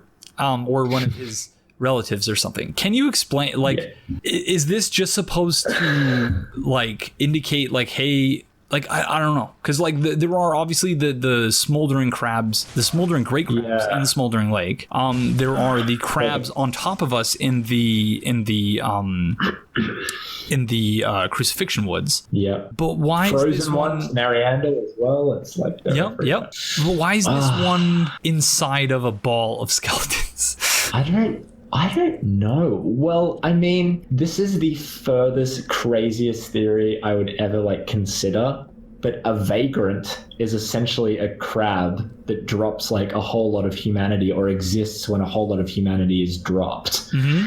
You know what I'm talking about. A blood stain that is dropped that isn't retrieved of a certain size. Yes. Yeah. Yep. Yes, exactly. Which I missed. I missed that salt because it was so cool. I think I've only found one, honestly. I found so many. Oh, really? Yeah. I played a lot of Dark Souls 1. Yeah. No. I don't know about the crab. I honestly have no idea. I'm not even going to get into the crab. Yeah. Well, so that's another thing we'll throw out to the viewers then. But one thing that is very, very fascinating to me, and I've been waiting to talk about this, is that it, in addition to letting loose that crab, it also drops a dark gem. The description for which reads, a gem of infused titanite born of disembodied humanity.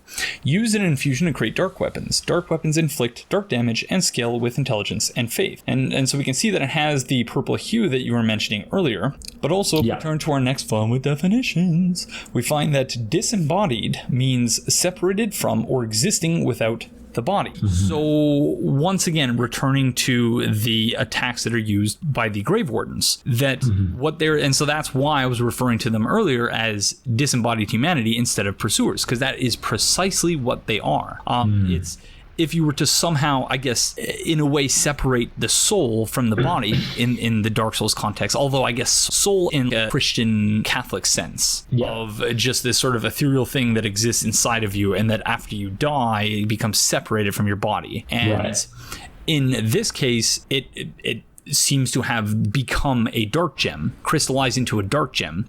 But in other cases, it can become pursuers. Any thoughts on that? No, that's, well, in terms of the dark gem, it's kind of interesting because if we look at the ringed city and we go down to that swamp area where we find the locusts and you know the area I'm referring to, the ringed city, there are dark gems essentially down there, but they're part of the environmental design. They're kind of large, like looking dark gems. And if we use the chameleon or white, no, it's not. It turns it turns you can turn into a disembodied humanity or just a humanity sprite. So is that a connection right there? Possibly. Although it's hard to tell. I'm not sure in terms of Carthus. I don't think it informs us much about the Society of Carthus. It seems to be more incidental in terms of the giant skeleton ball and I think it's just meant to help you understand what the pursuers are that were being thrown at you know, that were chasing you earlier. That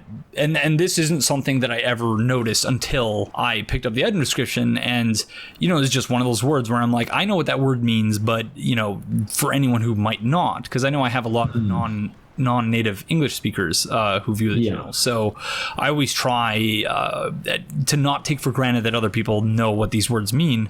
You know, hence fun with definitions.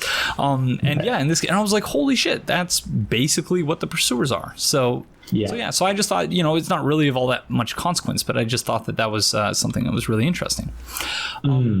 So similarly, in terms of the gems, if we go down to the end of the hall, we find a crystal lizard. This one has a fixed drop, which is a fire gem. The description for which reads, a gem of infused titanite found in rare cases inside demons. Use an infusion to create fire weapon. Basically hinting that, hey, there's like some sort of demon place around here, aka right below you. Yes, we do have the fire gem, which are in rare cases found inside demons, but of course we also have the chaos gem, which is much more, that resembles the dark gem much closer than the fire gem does. Whereas the fire gem looks a lot like the deep gem. Yes. So there you go. You've got byproducts of the source and then byproduct of the byproduct, essentially. If you consider the deep to be a byproduct of the dark. So as these kind of evolutions of what something produces goes on, it changes shape and changes nature from its original kind of in the way it manifests itself. I love these freaking games, man. like it's just so like cool. The way the mechanics in this, and that's like the whole basis of this series, me wanting to explore how the mechanics in the story are connected, and obviously it's expanded beyond that, but just really, really cool. So So if we walk a little bit further out of this cave here, we see several things, one being a very creaky bridge. We can see Anri standing in the distance, and we can also see a Carthus swordsman very sort of stoically standing there, but this one, unlike the other ones, has sort of a permanent Carthus rouge on its weapon. Yes. I don't know if that means anything, but any thoughts? I'm not sure if that one has any guaranteed drops, but I mean, I guess if we can kind of assume that the fact that there are normal skeletons wielding scimitars, and then there are Carthus swordsmen wielding, more elaborate scimitars and shodels and such. Almost like a Murakuma. There could have been and the Murakuma, that's also interesting because that's an Eastern weapon in Dark Souls lore, is that the skeletons, there might have still been a hierarchy in Carthus military. Like there could have been commanders that were Carthus born, and then all that they commanded were mercenaries or like you said, captured indentured soldiers from another kingdom, and all kind of made into one fighting force while the Carthus natives remained in charge in terms of their regiments and so I almost said platoon, but I don't think they had platoons back then. Yeah, so I think we see that in it pretty much exactly the same way in Lothric's army, especially when we're climbing the steps to the Twin Princes. We almost get like a in-order breakdown of their military, from hollow deserter knight to bluish, purplish garbed royal guard. So I would say some of them sort of walk around freely. Some are sort of hiding behind battlements, things like that. And some are in formation and ready to fight you as a team. So I would say that this placement of a swordsman might, there are quite a lot of just normal scimitar wielding skeletons in this area. So he might be responsible for them. He could be an overseer. It's hard to say for sure, but that's what I would say it is. Or maybe he just finds the sound of a creaking bridge very, very calming. So he's just kind of taking it in. Yes.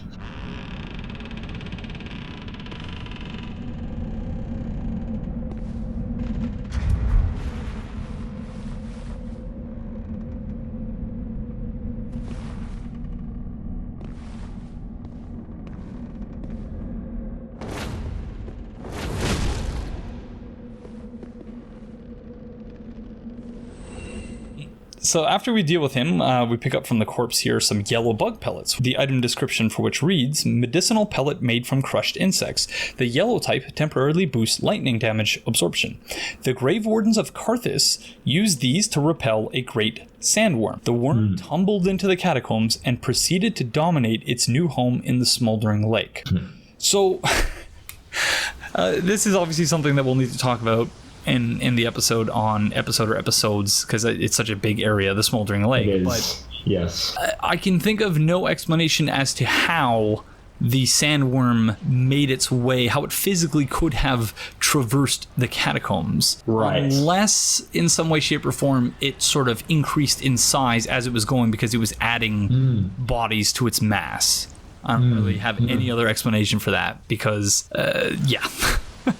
Well, there's a couple of possibilities. I would say a lot of people get hooked on the identity of the sandworm a lot, like and not whether it's really Slayer or whatever. Yeah, it's pointless. Yeah. The more important thing is what it tells us about Carthus as a society. Number one, we know that the Grave Wardens were aware of the sandworm. They knew it existed, which means they got as far as Smoldering Lake. They knew that Smoldering Lake existed, right? Which is important. It means they're not just relegated to the corridors that we find them in. And we find several Carthus swordsmen down there as well. Particularly where the catapult thing. What is that called? I guess ballista or avalon. Yeah, the ballista, or ballista. Yeah, the ballista. Yep. Yeah. So, I mean, when I read it initially, the worm tumbled into the catacombs and proceeded to dominate its new home in the Smoldering Lake. The catacombs you could include Smoldering Lake as part of the catacombs, maybe from the Carthus Grave Warden's perspective. I mean, there's a giant hole that you can see Anor Londo or Irithiel through in one point as you might make your way up to the baluster. Maybe it tumbled in through that way. Maybe it tumbled in directly above from where you find it. And that's just became like this walled off kind of quarantined area that they couldn't go further down into. But I think the most important part of it is that it tells us that the Grave Wardens were aware of the area of the catacombs as far up to and maybe including Smoldering Lake. Yeah, for them to have developed something like the yellow bug pellets, it wouldn't have been just like a one day, oh shit, there's this giant sandworm here, like what are we going to do? It would have had to have been an ongoing problem for some time for them to have actually concocted and produced these yellow bug pellets, because otherwise it would just be like, okay, well, it just tumbled through, I guess, just back to work, everyone. I think that something else that's really important is one thing that I wanted to ascertain because I made like 3 videos on like Smoldering Lake, the catacombs in general and stuff like that. And one thing I was always trying to find out is where was the point at which the Grave Wardens encountered the demons? Where was that first contact? Because that's important to know where, you know, how they all kind of fit together in that way, about where they were found, where they encountered each other, and where this conflict began. And we know it could have been as far down as Smoldering Lake, and then advances were made and such. But yeah, what it does shows us the awareness of the Grave Wardens. It shows us that they took concentrated efforts to repel this thing and protect themselves. And yeah, I think it's important. I think it's a well-placed item to understand the society a little bit more. Oh, absolutely. In the area where the sandworm is with the crabs and everything like that, you can actually find a thunder stone plate ring. And the thunder stone plate rings are mostly found within the context, mostly found within the context of Lothric Knights. Whether Lothric Knights made an incursion into the catacombs is a possibility as well. You know, I at least before the DLC came out, I think a running theory was that Lorien faced down the demon prince, presumably close enough to the demon king, you know, because they were possibly related or, you know, in some way. So Lothric might have had incursions into the catacombs. That might be what it's implying, maybe not, but I just thought I'd mention it anyway, just because I saw it written something down as well. Something that we'll definitely keep in mind for the next episode. So here we also have a message which, you know, in Bloodborne Let's Talk Lore, I was much more active about trying to figure out who might have left the developer messages in terms of like people in the world. But I feel like in Dark Souls 3, many of them, and we'll talk about the gameplay lore integration thing later, but I feel like in Dark Souls 3, many of these messages fall much more under the, you know, gameplay side of that chart, in that they're very obviously developer, like it's the developer talking directly to you, even if it is sort of cryptic, like suspended bridge is wearing thin, although that's pretty direct when you're staring right at the bridge. But yeah, any thoughts?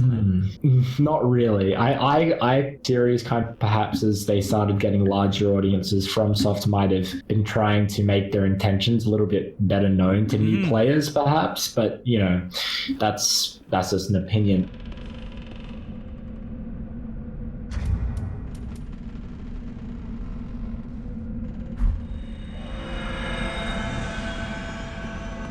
What I decided to do, which I presume I'll probably do the same thing when recording the gameplay footage, is to use a Seed of a Tree of Giants on Tsorig, which is actually not something I've ever done before. And the results were quite entertaining.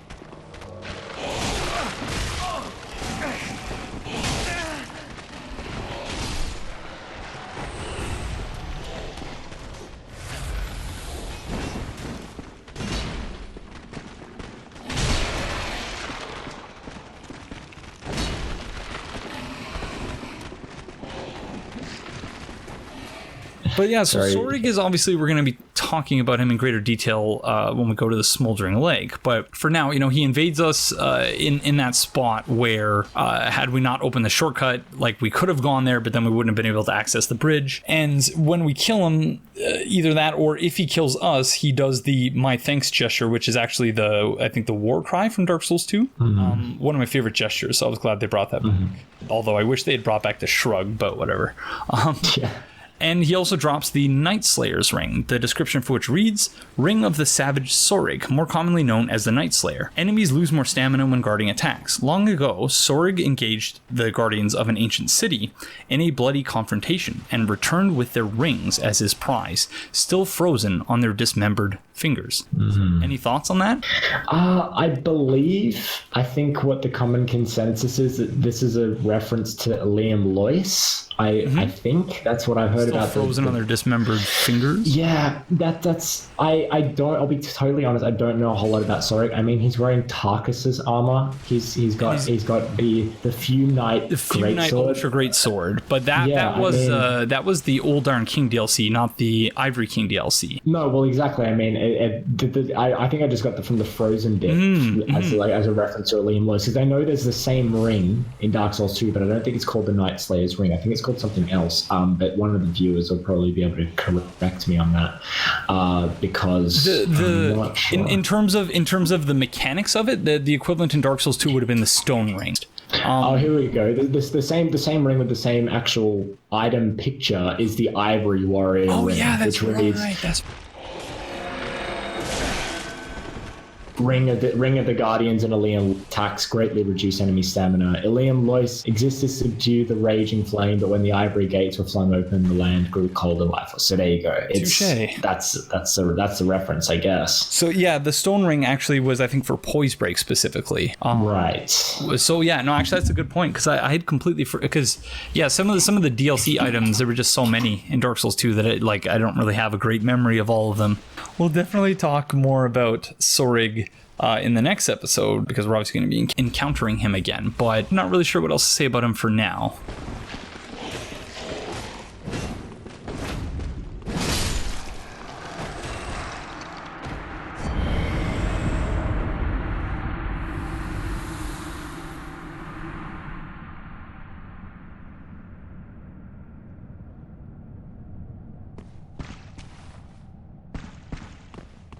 So we also find here, amidst all the skeletons that just arise out of nowhere, black bug pellets, the description for which reads, and we found some of these earlier in the Firelink Keep. Medicinal pellets made from crushed insects. The black type temporarily boosts dark damage absorption. At all times, the Abyss Watchers of the Undead Legion keep a supply of these concoctions prepared by the Acolytes. Rumor has it their Gru descendants still make these concoctions. And so, judging by the fact that we find smoldering Gru in the smoldering lake, that maybe there's some sort of connection there.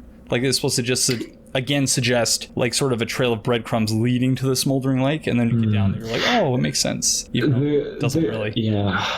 The Gru have always perplexed me as kind of their kind of placement within everything in Dark Souls 3. One thing I did notice recently is that their horns, the way they're kind of shaped around their head, how they kind of just spurge out of their head and kind of twist and turn, is kind of similar to the way that the ringed knight weapons look like around their hilts. They kind of have these random curved horns and things like that.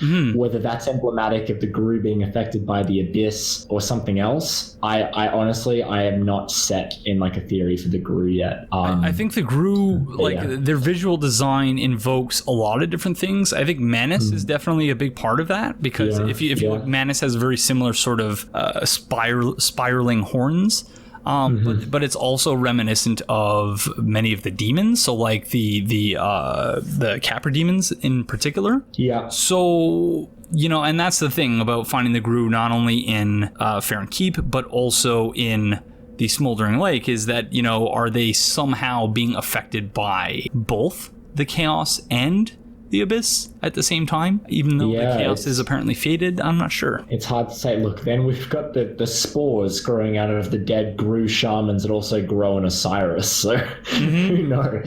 No, that's true. There's a lot to kind of still theorize about that, but in terms of the black bug pellet, it doesn't really tell us too much about Carthus society specifically. I was actually 50-50 on whether or not I would include that, but I figured I would just bring it up anyway. Well, yeah. So if we walk sort of around these stalactites on the right-hand side here, we come across Anri again.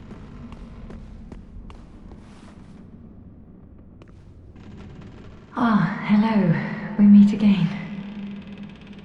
Have you seen Horace anywhere? Oh yes, I see. I've searched high and low with no luck. Perhaps he's left the catacombs. Oh, Horace, where have you run off to? Oh, Horace, where have you abandoned me? No. What a horrible thought. But of course, if we angle But of course, if we angle our camera downwards, we can see that Horace is standing right there. So one thing I meant to ask you and also the viewers, if anyone had any idea about that, is the stance in which we find Anri, both here and earlier in the catacombs as well, that just sort of the way she's standing and sort of holding her head, is that just like meant to convey that she's sort of perplexed by the situation that she finds herself in? I would say so. I mean, yeah, I guess. I mean, it just looks to me like she's just as she would be if you're kind of losing your companion. I mean, you kill Horace in any other context in front of her, and she just kind of stops fighting you and gives up. I believe.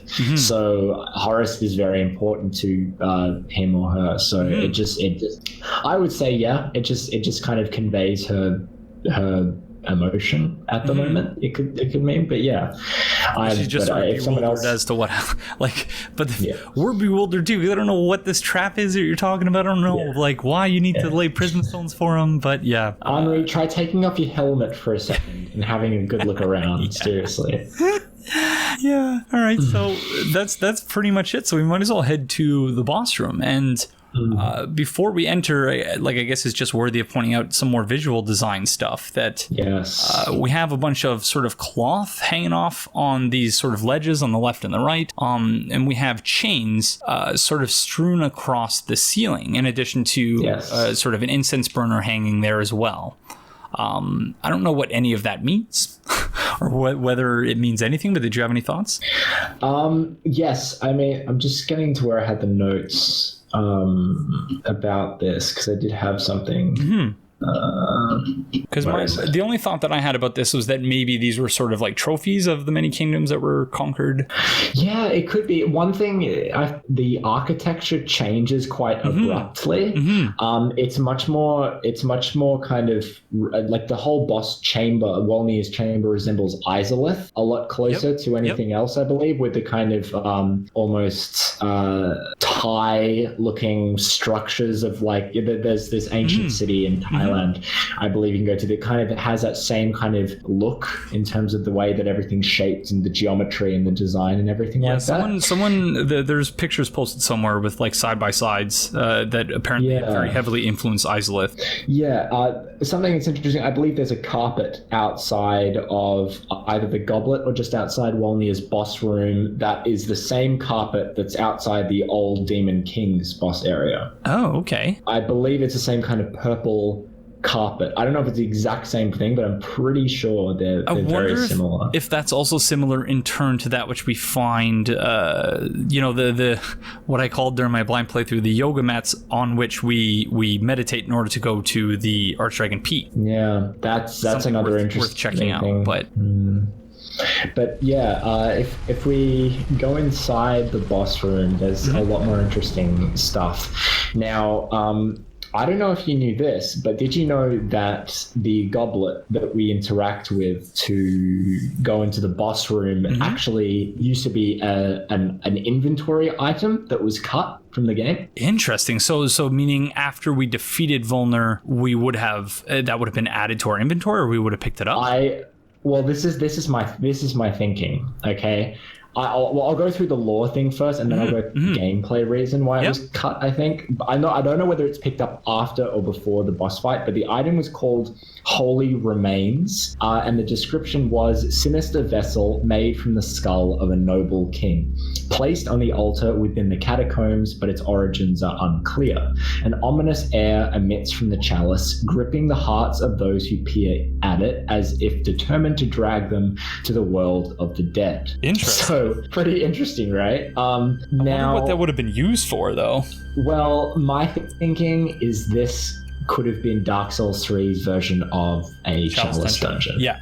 The whole entire touch a goblet, enter the abyss thing makes no sense to me whatsoever. So I'm hoping that you can enlighten me there. Well, I mean, if we take it from the given cut item description, Wolnir, which we'll talk about, fell to the abyss, but also it says grouping the hearts of those who peer at it as if it was determined to drag them to the world of the dead. Now, I believe one of your viewers, candidate, I believe, is put out a video recently about the Ringed City, which I watched and I enjoyed and I responded to it, because one of the points he made was that the Abyss, it would seem as we know it now, be it as a plane of no shadows of pure darkness, kind of influenced and strengthened by malevolent emotions and actions, is also the afterlife or the hereafter as it's portrayed in Dark Souls, or at least a hereafter for Hollows.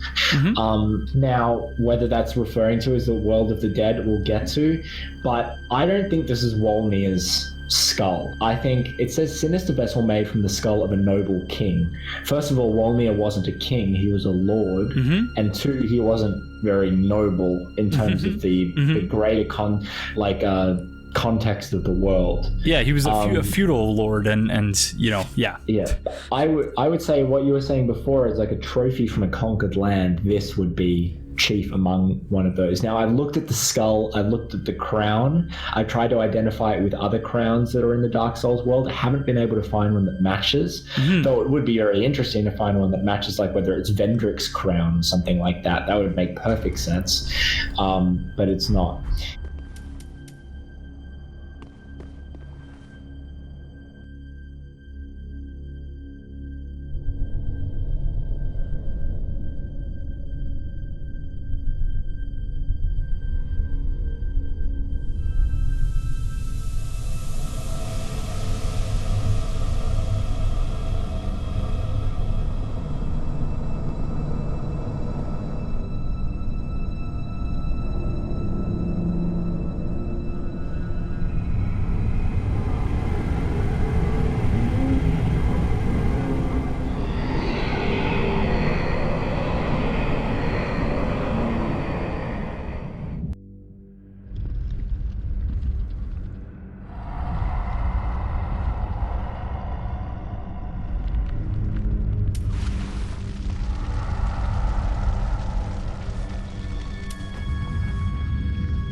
So we touched the goblet, and then we found ourselves on an incline of sorts, like sort of, and see, this is the thing, one of the things that I guess I thought was worth noting is that in Dark Souls 1, when we go to the Chasm of the Abyss, it's similar to the boss room in that it's not entirely an abyss in the same way that the boss room of the Four Kings is, where, like you said, there are no shadows, it's just darkness.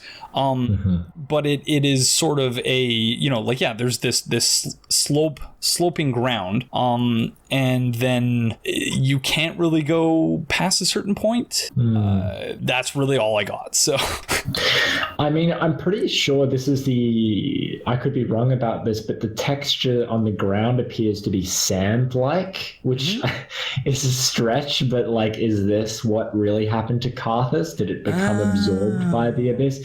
I noticed that the ground and the geography was quite desert-like. I think because I was playing Metal Gear Solid 5 at the time where Dark Souls 3 came out. I was like, okay, this looks like Afghanistan.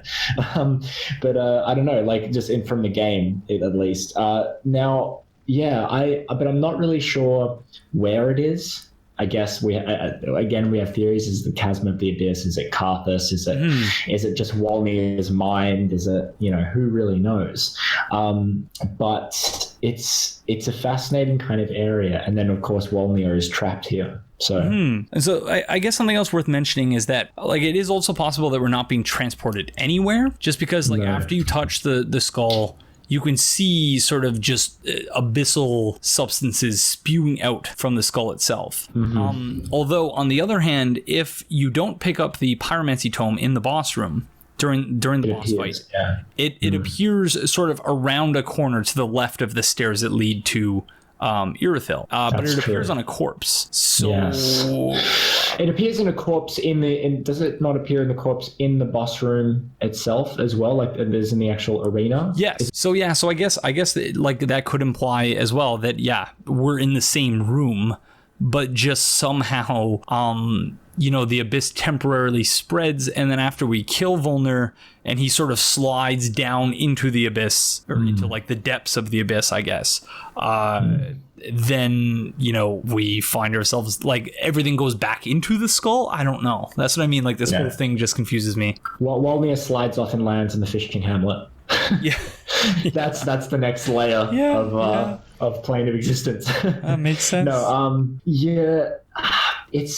It's kind of hard because we have at least seen instances in this game in which you can be at two places at the same time. A bloodstain in Firelink Shrine will be in the same place of a bloodstain in the Untended Graves. There are crossovers and there are simultaneous places that you can be in at the same time. So this could be Carthus, at a different universe. It's really hard to say without sounding just a crazy person. That you're just speculating. Exactly, but that's what it is. It's speculation. We have seen areas similar to Wolnir's boss room, but we really have no surefire way of saying what it is. Was Wolnir this big when he was alive? Was he just a normal person? It's really hard to say, but we do know that Wolnir actively looked for the abyss, which we will discuss. By way of grounding this conversation, why don't we have a look at the item descriptions? Please, let's do it. Beginning first with the soul of High Lord Wolnir. It says that Lord Wolnir of Carthus sentenced countless souls to gruesome deaths, keen to outlive them all. I should also mention here that per the translation spreadsheet that Yoso very kindly provided for us, he translated High Lord into Overlord. So my mind immediately went to StarCraft and the Overlord of the Zergs, but Overlord, I didn't prepare foam with definitions for this, but it basically specifies that whereas High Lord is a term, as best as I could tell when I search, that's really only used in fictional contexts, an Overlord is very specifically said to be a feudal lord. So, a lord that conquers things. So that makes sense. High Lord made sense as well, but an Overlord is much more specific, I think. And that's consistent with everything else we know about him. Yeah, no, I would say so. Wolnir, I'm pretty sure in terms of Dark Souls as a whole, was maybe we could say the most active conqueror in terms of Dark Souls. You've got Feroso, which were great warriors and everything. Other than Sullivan, I would say.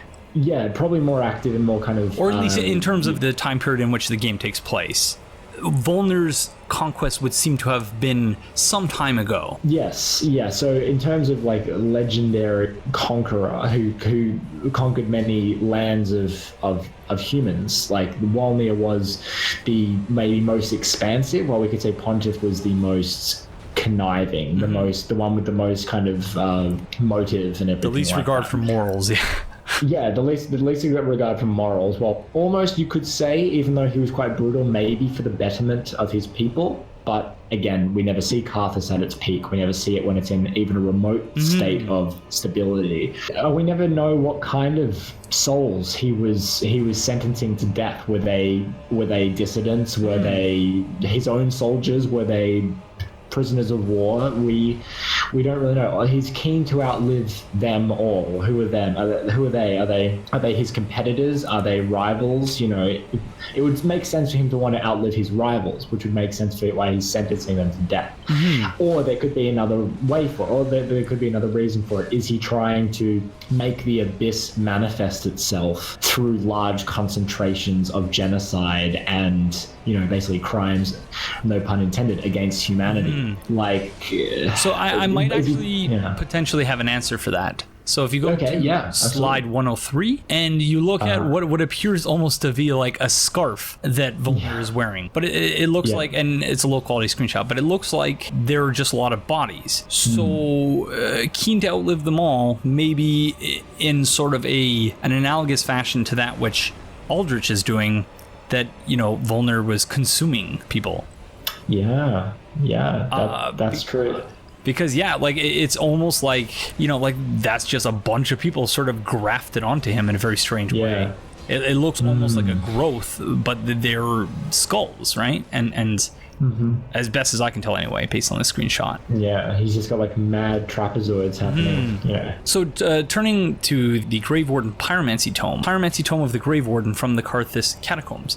Give to the Pyromancer Master to learn Black Flame sorceries. High Lord Wolnir of Carthus succumbed to the Abyss, but the Pyromancer later became a Grave Warden and discovered the Black Flame. The item description for the Black Serpent reads, Pyromancy discovered from the Abyss by High Lord Wolnir that inspired the black arts of the Grave Wardens. Releases undulating black flames that trace the ground. Be it sorcery or pyromancy, all techniques that infringe on humanity lead to the same place. That is to say, they all seek a will of their own. So we got a couple of fun with definitions related to this item description. The first being undulate, which is move with a smooth wave-like motion, and if you use the spell, that is very much what it looks like, so that makes sense.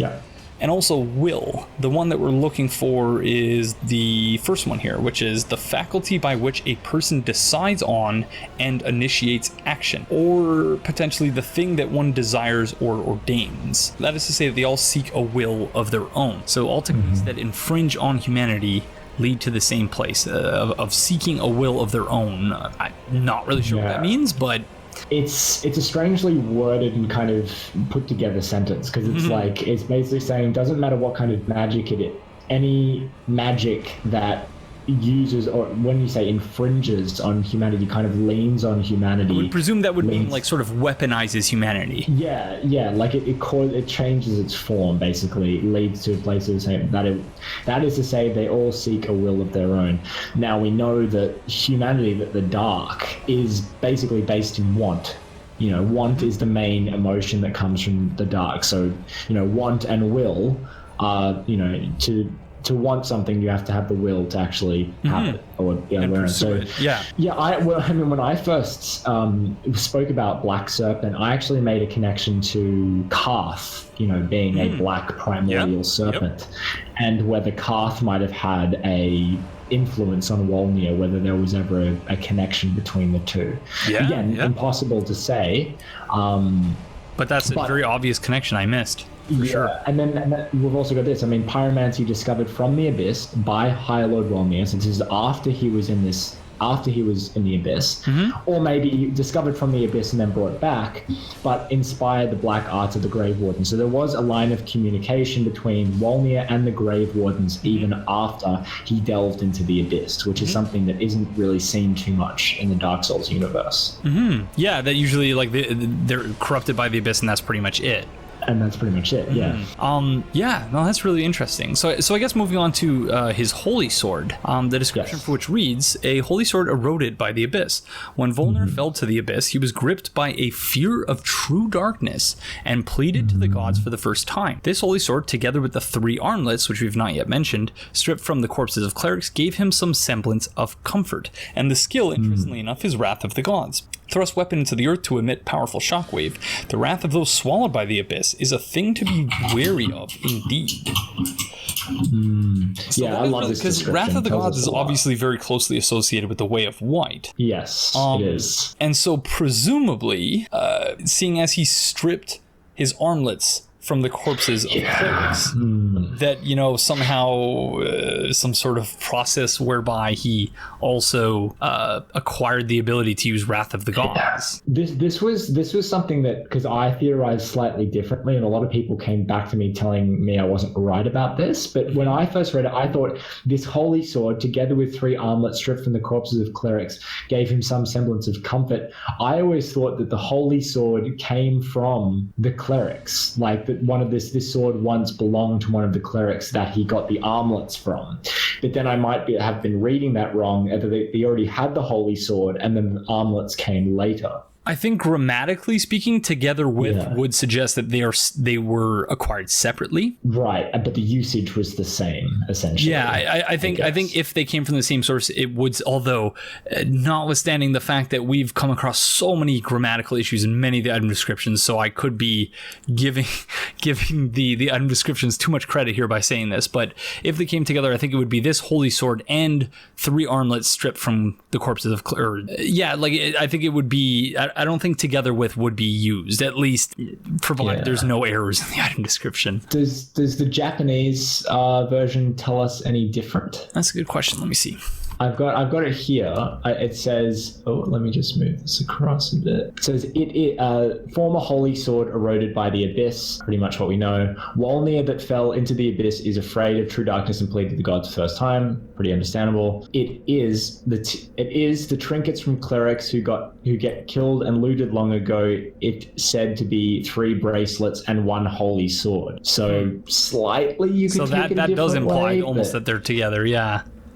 I mean, it's got Wrath of the Gods. Wrath of the Gods is a Way of White miracle. The description of it from Dark Souls 1 reads, Wrath of the Gods was an epic tale that tattered over time and evolved into the modern Force. The primal form of Force emits a shockwave that also inflicts damage. There's something else he also mentions with respect to the Holy Sword item description is that gave him some semblance of comfort is nowhere to be found in the Japanese text. Yeah. So it's hard to say. Yeah. It is really hard to say. What is interesting though is that firstly, he was gripped by a fear of true darkness, and that's what we were talking about before, a darkness without shadow, darkness without any light at all. It's just absolute darkness. And pleaded to the gods for the first time, which implies that he was atheistic, I guess. He didn't, maybe Carthus did not have either he didn't have faith or he lost his faith, and then in that moment, that was like the only thing he could think to do. Yeah, maybe he thought of himself as a god and didn't see any need for a god, and maybe outlawed it throughout his own land. It's difficult to say for sure, but it would seem that he was a larger than life kind of figure. Yep. Most definitely. I just want to check one thing, because I wonder if the hilt or any other part of the sword is similar to another sword that we see. The hilt is similar to that of the Great Sword of Judgment. That's what I was thinking too. But everything else is different. Like everything after the hilt, basically, is different. So I would again put that to your audience, see if they have any other ideas. But So we're going to head down to the abandoned tomb. But so something that you mentioned that bears exploring in brief here before, because we have a couple episodes in the Smoldering Lake before we actually go to Irithyll, but that the door that opens after we defeat Wolnir, it opens automatically. There's no, you can't actually go up to it, and it doesn't even say locked. It doesn't let you open it. It just sort of opens. But then if we look at the end of the bridge, the start of the bridge, right before the little archway after which we fight one of Sullivan's beasts, we see that the road, the end of the bridge, the end of this road here it's caved in.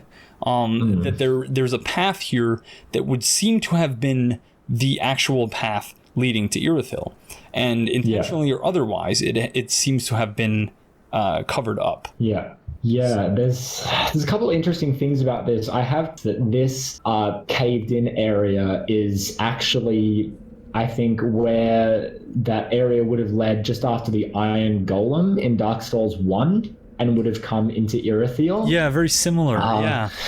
But... yeah, I mean, that's kind of all I've got in terms of that. It doesn't really relate Carthus, but yeah, it also reminds me of Canehurst. There's that spot with all the parasites that were seemingly supposed to be what's the thing that we crushed? It was seemingly supposed to be the vermin before the DLC. I think JSF surmised that the caved in sort of entrance there would seem to potentially have at one point been the entrance to the old underground labyrinth, out of which they emerged and then built Canehurst Castle as sort of their home in the quote-unquote waking world or above. Right. But that's all ground we've treaded before. So, and then you also noted, I don't have the screenshot here, but I did capture some footage of this earlier of the spot where the ballista is would seem, and this is something I think that also JSF and Cassidy have discussed in their discussing Dark Souls 3, it would seem almost as though that ballista was set up by several of the giants that we find there, seemingly in an attempt to make their way to Irithyll so that they could free their compatriots who have been enslaved there. Oh, okay. I hadn't thought about it from that perspective, but or at least someone was seemingly trying to use that ballista before it got turned on us. Someone was trying to use that to, break a hole through a wall so that they could go somewhere. I can't figure out where the other side of that hole is. I feel like it's close to the archers in the Silver Knight archers, I think it is, but I wouldn't be 100% sure. The ballista is really interesting because what I thought of originally, which was part of the whole theory that I had about why Wolnir wanted dark pyromancies, is because demons are weak to dark pyromancies and he needed a method to defeat them as they became more of a problem. But we'll discuss it more when we get to the miscellany at the end. But the ballista is interesting because giants in Dark Souls 3 specifically are shown to be a beast of burden. I made same in Dark Souls 1 and 2 as well, actually. Dark Souls 2 they get kind of more of a conflicting motive. They get transformed into the golems. Yeah, they get transformed into golems, and they also have like a purpose apart from just being a slave. But yeah, in Dark Souls 3 particularly, there you can see their feet, like the giants in Dark Souls 1 serve the gods. That much is apparent, but they aren't covered in scabs and scars and with nails through their ankles and everything like that. Like they're in pretty Dark bad Souls shape, 3. but not nearly as bad as they are in Dark Souls 3. You're right. Yeah. Yeah, like in Dark Souls 1, at least you've got the giant blacksmith who's very amicable, just works with you, and there's Go, but that's technically back in time. But there's also like the one that opens the door to Sen's Fortress after they hear the Bell of Awakening. That's probably just their behavior, or what they've been told to do with this. Pavlovian conditioning, like literally, yeah. But yeah, in Dark Souls 3, it seems it's gotten a lot. And I always thought that those giants had pushed the ballista up there and then were just killed because their need was at an end. But because like Carthus might have just used them, just like we need giants to get this up here, and then we don't need them anymore. We can just get rid of them. But it's hard to confirm that. Poor giants. But like I said, all of this is a part of a larger theory that if we have time to, we'll get to later. For now, we might as well proceed to head down to the abandoned tomb. A quick thing to note before we go down there is that we can see that Anri is no longer standing in the spot where we found her previously, and true to her word, she has left a prism stone there, so as to guide poor Horace.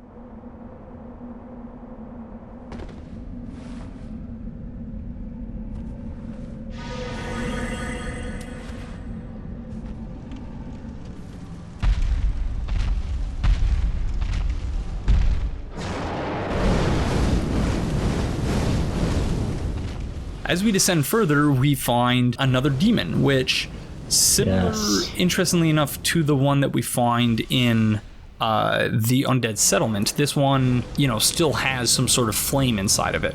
What I very much enjoy to do is not fight the demon at all, and to get both the mimic and the skeletons to fight it, because these skeletons also, which thanks to you having pointed out the white eyes thing, because I didn't notice that before, but these skeletons also have the white eyes, which means they respawn once. So if you keep running them around, eventually they usually take them out. So so this confirms a few things for us. Firstly, it shows that the demons were the enemy of Carthus. They were a nuisance.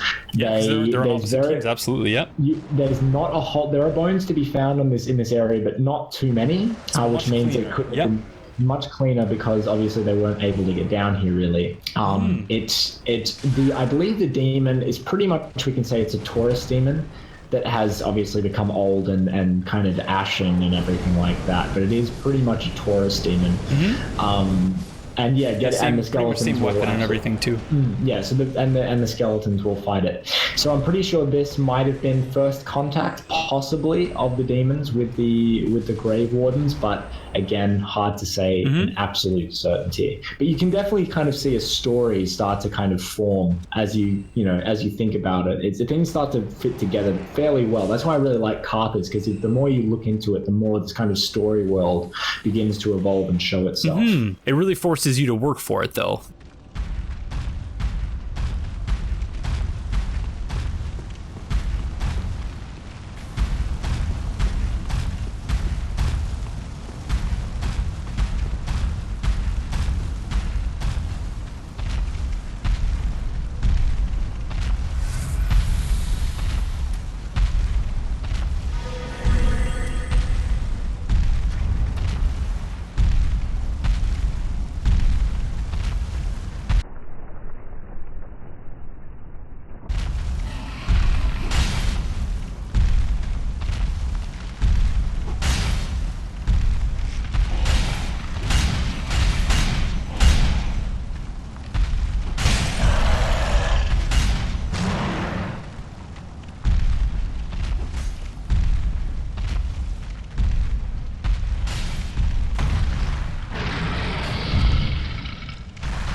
We also pick up on a corpse here, the Black Blade. So that's the mimic, I believe. Oh yes, on a corpse, the mimic. So the description reads, a short katana wielded by the swordsman and distinguished guest of High Lord Wolnir. This shiny black blade is thick, but shorter than the typical katana. The swordsman was a master of a rare technique, traces of which can be observed in this weapon's strong attack. So what I was going to ask you, before I watched your video and saw that you suggested that it might be Sir Alon, I was going to ask whether this was supposed to be Swordmaster, but then I was like, that doesn't make sense, because that would mean that he would not only have used in this game the Uchikatana, the Chaos Blade, but also the Black Blade. Like, that's, I know he's a Swordmaster, but so why don't you speak to that idea that you had? I have a couple of notes here that I made, long ago that I will bring up here. So what I've got written here is that I've put Sir Alon / Mad Warrior / Kamui / Distinguished Guest. The Black Blade specifically is practically identical to the Berserker Blade, which is wielded by the Mad Warriors, which are those guys that kind of look like Predator in Dark Souls 2. I think one of them invades in the Belfry Soul, and I believe. In the Iron King DLC, like 8 of them invade you at once when you're approaching Sir Alon's armor. Great. And which have the same, and it also has a Sir Alon's Bewitched Sword. Right? But this is where it gets confusing, because there are other elements of Carthus's kind of arsenal that rely on Eastern techniques. So, for instance, the Carthus swordsman that has the dual shodels uses the Onikiri weapon art, which is reserved for Onikiri and Ubadachi, I believe. I believe that's the name of the sword. Which again is an Eastern sword. And Onikiri, I know Oni has a lot of different meanings depending on who you speak to in terms of Japan, but it does kind of mean monster or demon or dark spirit or something like that. And Kiri meaning, I think, like slayer. So only Kiri, you could say it means demon slayer, which, you know, might mean they had a demon problem and they brought this Eastern guest in to help them fix it. And we know, and again, this is where it gets confusing again, because we don't know if it's Sir Alon, but Sir Alon moved from the east and became a knight for the Old Iron King. And when he left, the Old Iron King bequeathed his names to his Iron Warriors. So the Iron Warriors were trained by Alon and made stronger. The set's description reads, Sir Alon came to his land from the east, chose to serve a little-known and unestablished lord, and helped him become an Old Iron King.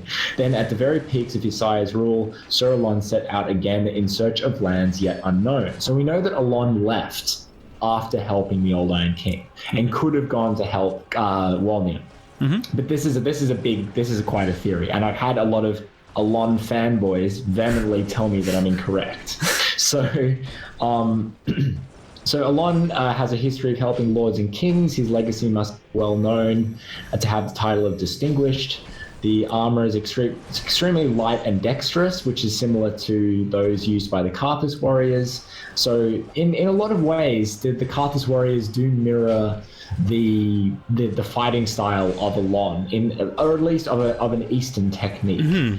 And alternatively, the guest might have just been a mad warrior similar to the ones commissioned by Vendrick to stave off the undead curse, because Vendrick did use the mad warriors to fight against the undead curse.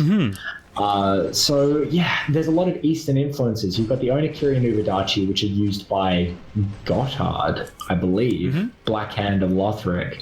You've got the Berserker Blade, or the Black Blade, which resembles the Berserker Blade, but you've also got the fact that Sir Alon helped out lords in need. So that's a big question, but the fact that they specifically mentioned that there was a distinguished guest from the East, this is another thing that I got to talk about, is that now that we know, in my Astora video, I spoke about Undead Prince Rickard and how I didn't realize this for the longest time, but it literally says in the item description that that Rickard's tales and stories are told as a monomyth, and the monomyth basically referencing Joseph Campbell's theory of the monomyth, that you can go to 10 different civilizations that never had any contact with each other, and yet their stories that they tell to their children would be largely the same in structure.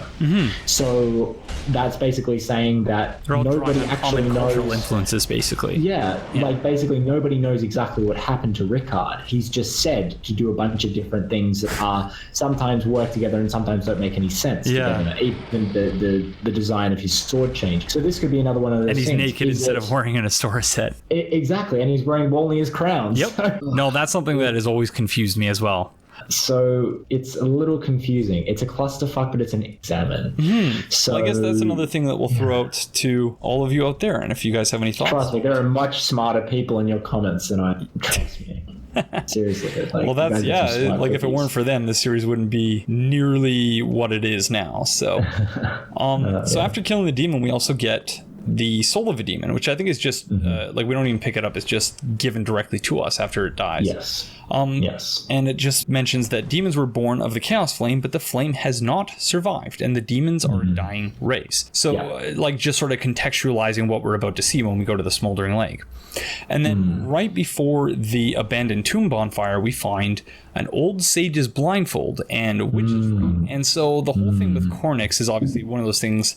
Cornyx and his apparent former apprentice, what's her name again?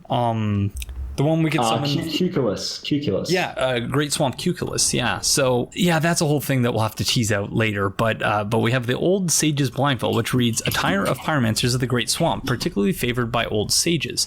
The large blindfold blocks out unnecessary light, allowing one to observe a pyromancy's true essence. The flame reveals all and obscures all." And so as we learned in the previous episode, essence basically refers to a property or group of properties of something without which it would not exist or be what it is, or the intrinsic nature or indispensable quality of something, especially something abstract that determines its character. So again, just with this question of light and shadows and things like that, that it mentions that the blindfold blocks out unnecessary light, allowing one to observe a pyromancy's true essence. So the intrinsic quality, the thing that makes a pyromancy what it is not the light it emits, but something else. Yeah, 1 second. I really like the placement of these items, because basically what Cornyx is doing, and I won't speak a whole thing about Cornyx, but what Cornyx's plan is, what he's actually doing out in the world, is he's restoring pyromancies that have been lost to time. Like when you look at some of the pyromancies, like pyromancy restored by Cornyx of the Great Swamp. So again, this is really interesting because it links back to the idea of the master and apprentice relationship being quite fragile, yet also strong. So that's what he's doing, and it's possible that either Cornyx or other Great Swamp pyromancers had made pilgrimages down to the Smoldering Lake looking for lost pyromancies. That's why he remarks like he does when he says he found the home of pyromancy, as in this what he was trying to do. Now, the Old Sage's Blindfold, which is one of my favorite armor pieces, actually, just because it kind of reminds me of like Kenshi from like Mortal Kombat and stuff. Or that too, yeah. Yeah, so when it blocks out unnecessary light, this and allowing to observe pyromancy's true essence, like humankind is most well versed to use pyromancy. There's no faith or anything like that, and rather the Chaos Blade, for instance, which is again pyromancy and the Chaos Blade come from the same place. I believe the Chaos Blade's damage in Dark Souls 1 scales off of your hollowing. I'm pretty sure that's the case. Scales off or your humanity. Sorry, your humanity. Up to a maximum of 10, I think, or 20, one of the two. Yeah, so that's very interesting because it draws off humanity being a product of the dark. So you could say by the large blindfold blocking out unnecessary light and allowing it to observe a pyromancy's true essence in darkness, essentially. You create your sight so it's obscured in darkness, and thus you're allowed to see a pyromancy just by itself. And saying that the flame reveals all, like saying the flame is a benevolent thing, the Age of Fire gave us many great things, but at the same time obscures the true nature of the world, that the world must come to an end. The flame is not the final answer. Stop linking the flame. That's Miyazaki telling us, stop making me make these games. Let me make something else. Let the flame go I can out. see that too, for sure. And we have a comment which deals with, very aptly, I think it's from Yosa, that deals with that theme. So we'll definitely return to that shortly. But for now, we also have the Witch's Ring. So the Witch of Izalith and her daughters, scorched by the flame of chaos, taught humans the art of pyromancy and offered them this ring. Greatly boosts pyromancies. Every pyromancer is familiar with the parable that tells of the witches espousing the need to fear the flame and teaching the art of pyromancy to men in hopes that they might learn to control it. So maybe you can answer this question for me. But my first thought was that this was the same ring as the old Witch's Ring. From Dark Souls 1? Yeah. Obviously, they look very different, and this one wasn't given to anyone. It was a starting gift that you could choose. So I might be forgetting about a ring from Dark Souls 1 that looks exactly like this one, that is meant to boost pyromancies. But if I recall correctly, pyromancies in Dark Souls 1, mechanically, like when you had a ring that said it boosts sorceries, it also boosted pyromancies.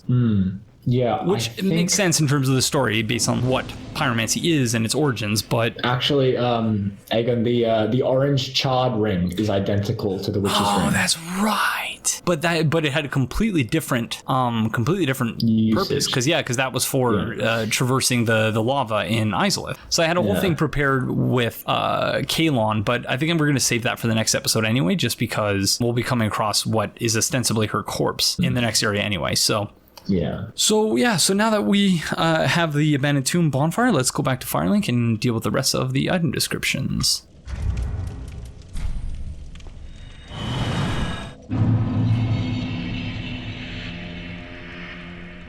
So the demon's great axe from the soul of a demon, of course. This great axe, a favorite among demons, contains the strength of fire. The demons born of chaos harbor fire, and yet they are twisted and malformed, such that they were never meant to be. Skilled demonic flare briefly cause flame within to flare and smash it upon earth and foes. And then we can also get the demon's fist, a demonic fist that burns with fiery essence. Its wielder can release this power through use of its skill. When two-handed, fists are equipped to each hand. And skill is flame whirlwind, spin through opponents with abandon, flaming fists outstretched. Using a strong attack while spinning utilizes your momentum to slam the ground with both fists. Not much in terms of the demons that we didn't already know. We know they're dying out. We know that they are an unnatural life form. That the fact that they've lived this long is surprising enough to the lore of the game and to us. So yeah, that pretty much coincides with what we know. So I guess next is to go give Cornyx a pyromancy tome. Ah, there you are, unkindled one. I am pleased to have a pupil as dedicated as you.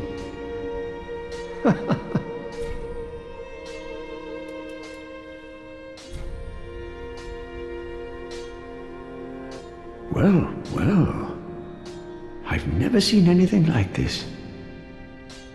This inscription. This tome is from the Catacombs. Fascinating. On this day, the teacher learns alongside the pupil. So again, like emphasizing the importance of the teacher-pupil relationship, this unlocks Acid Surge, Pyromancy of Carthus of the Sands, emits an acid which corrodes weapons and armor. Carthus's swordsmen attach great value to victory, and would not shun the use of such pyromancies. For where is the honor? In death and scoured bones. So sort of standing in contrast to that of Bishop Havel the Rock, who loathed magic, in part due to its association with Seath the Scaleless, but himself did use great magic barrier, displaying some sort of cognitive dissonance there, but yes, that's a story for another day. And then the Carthus Beacon, the most obscure pyromancy developed in Carthus of the Sands. So I guess further to our point from earlier, before we continue with this, that the Catacombs of Carthus isn't itself Carthus, that the full name of the place would seem to be Carthus of the Sands, which is very interesting. Yes, exactly. And I say that based on the fact that the S is capitalized, so that seems to be the proper name of the place. So damage increases with consecutive attacks. Carthus's aggression has been likened to an uncontrollable fire, and since ancient times, its beacon has been used as a signal for war. So first of all, breaking down that sentence, like Carthus's aggression has been likened to an uncontrollable fire, probably the flame of chaos, I would say tentatively. Yeah. And so that it's been likened to, so it's been compared to.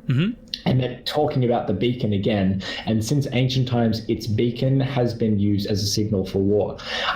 So yeah, I mean, one thing that actually popped into my head is actually from Lord of the Rings, the lighting of the fires to bring like all the kingdoms of men to fight and help Gondor. You know how the flames kind of fly across the whole of like Middle Earth with those pyres kind of coming up into the flames, like telling that they need help. You could almost think about the same thing happening across the many different conquered lands of Carthus, signaling that war is about to begin.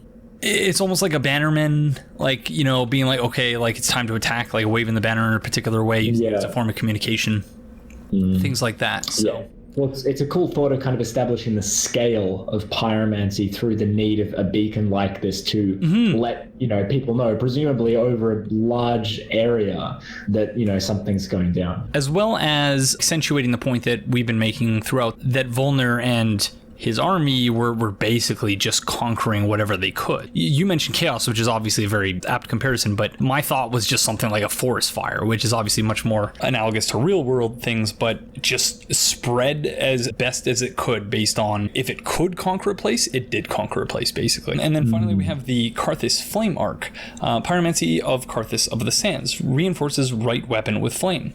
Warriors of Carthus favored supplemental pyromancies such as this, which was used to enhance the curved blades of its swordsmen. So yeah, that's interesting as well, because obviously we can just take this as kind of like a fire buff, but it also says that since they favored supplemental pyromancies, they weren't pyromancers in the most complete way that we know. They weren't pyromancers like the great swamp pyromancers were pyromancers. You know, they used it as supplemental to their skill, which was with a sword. So in one instance, yes, they use it, but it's distinctly different than in a way that they almost don't understand pyromancy in what it's supposed to be. It's supposed to be power drawn from within, when this is power that's just applied to a blade. So they're kind of skirting the traditional usage of it. They're kind of, using sort of an instrumentalist understanding of pyromancies, in that you could look at technology, a gun, for instance. Crazy people on the right wing would say things like, guns don't kill people, people kill people. But that ignores the fact that embedded within the gun itself, there are politics in there, there are values built into the gun. The fact that the gun itself exists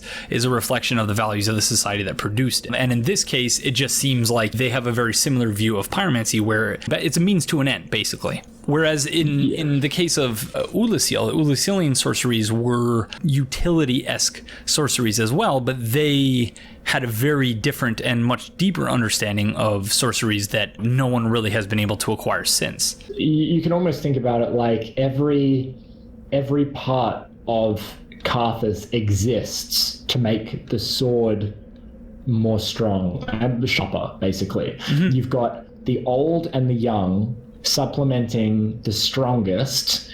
You've got basically the old, the young, flame, and sharp titanite, all kind of concentrated at the sharpest part of the sword, all to make the sharpest part of Carthus's military just break through anything that's in their way.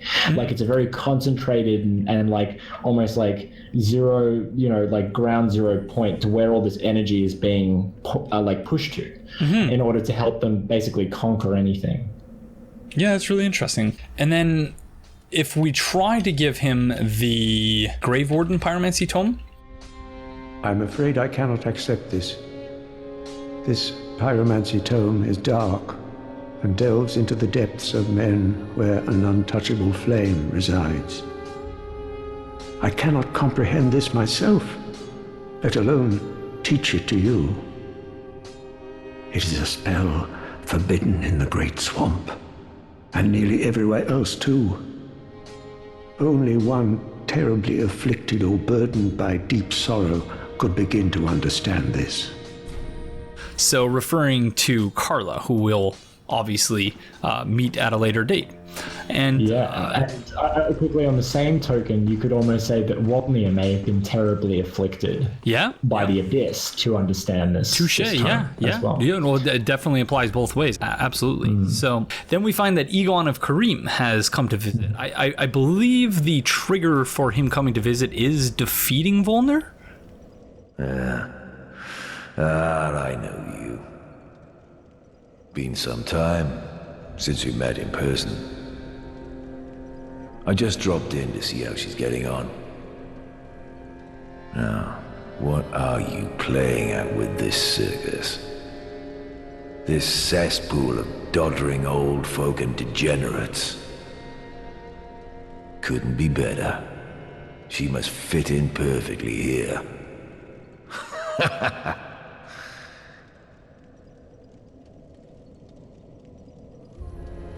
This place is a cesspool of doddering old folk and degenerates. Couldn't hope for better.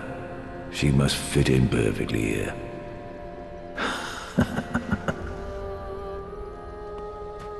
So, any thoughts on him before we return to the question with which we started this exploration of Carthus, as well as any miscellaneous things you want to discuss? Honestly, in terms of Aegon, I think I've set everything up. Let's talk lore. But yeah, I don't know if he has much of a connection to Carthus that can be made.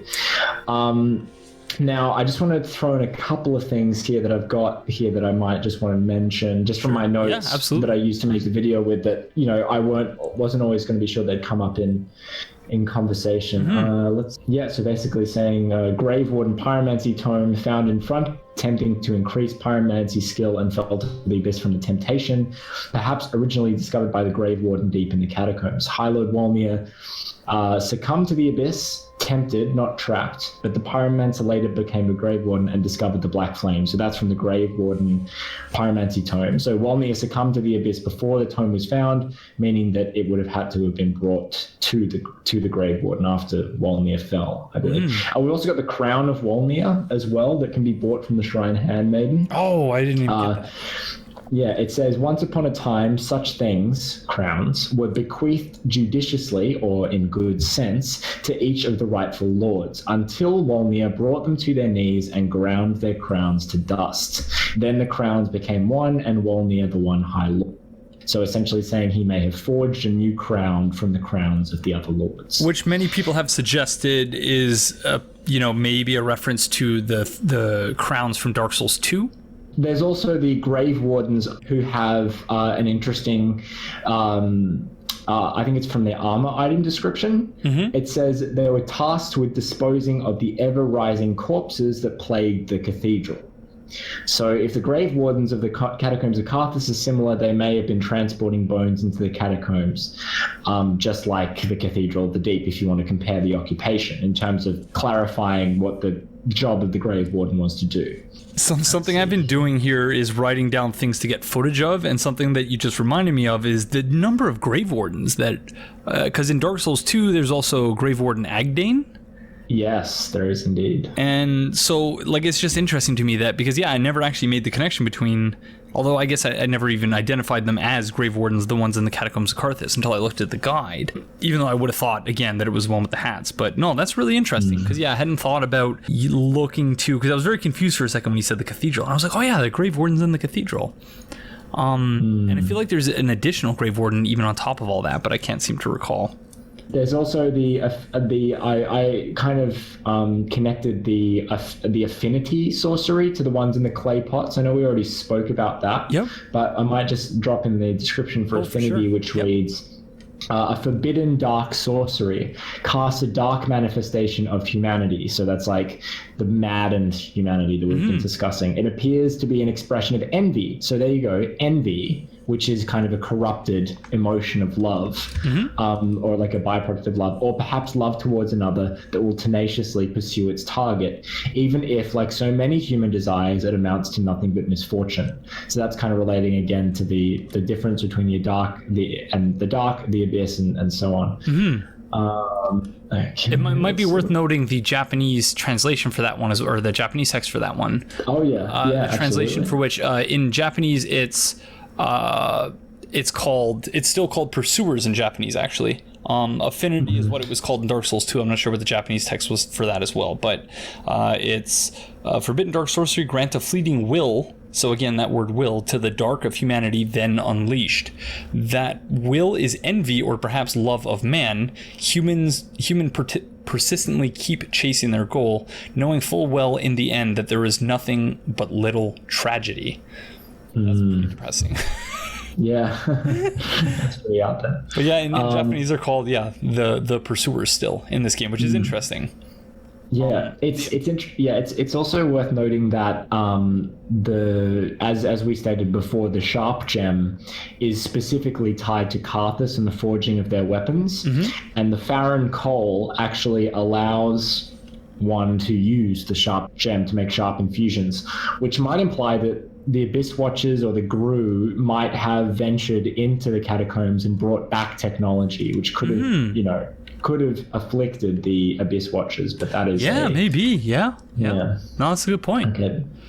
But returning to the comment from Desel Penguin from the beginning of the episode, so at least from my perspective, I will say that though I don't disagree with Desel Penguin when he describes the Catacombs of Carthus as the catacombs of bitterly wasted opportunity, I will say that after the conversations that we've been having for the last 3.5-4 hours, that I have a much greater appreciation for it now than I did previously. Yeah. So my thanks to you. Oh, well, thank you for having me. Honestly, like I've been pestering you in your comment sections. I've been looking forward to this episode for a long time, just because there is so much to talk about. In terms of what Desert Penguin said, I think I still would have loved to see a desert environment. I guess we kind of get that at the end of the Ringed City, but it would have been awesome to kind of get like a desert I think it's more sunny ash desert than it is environment. actually sand.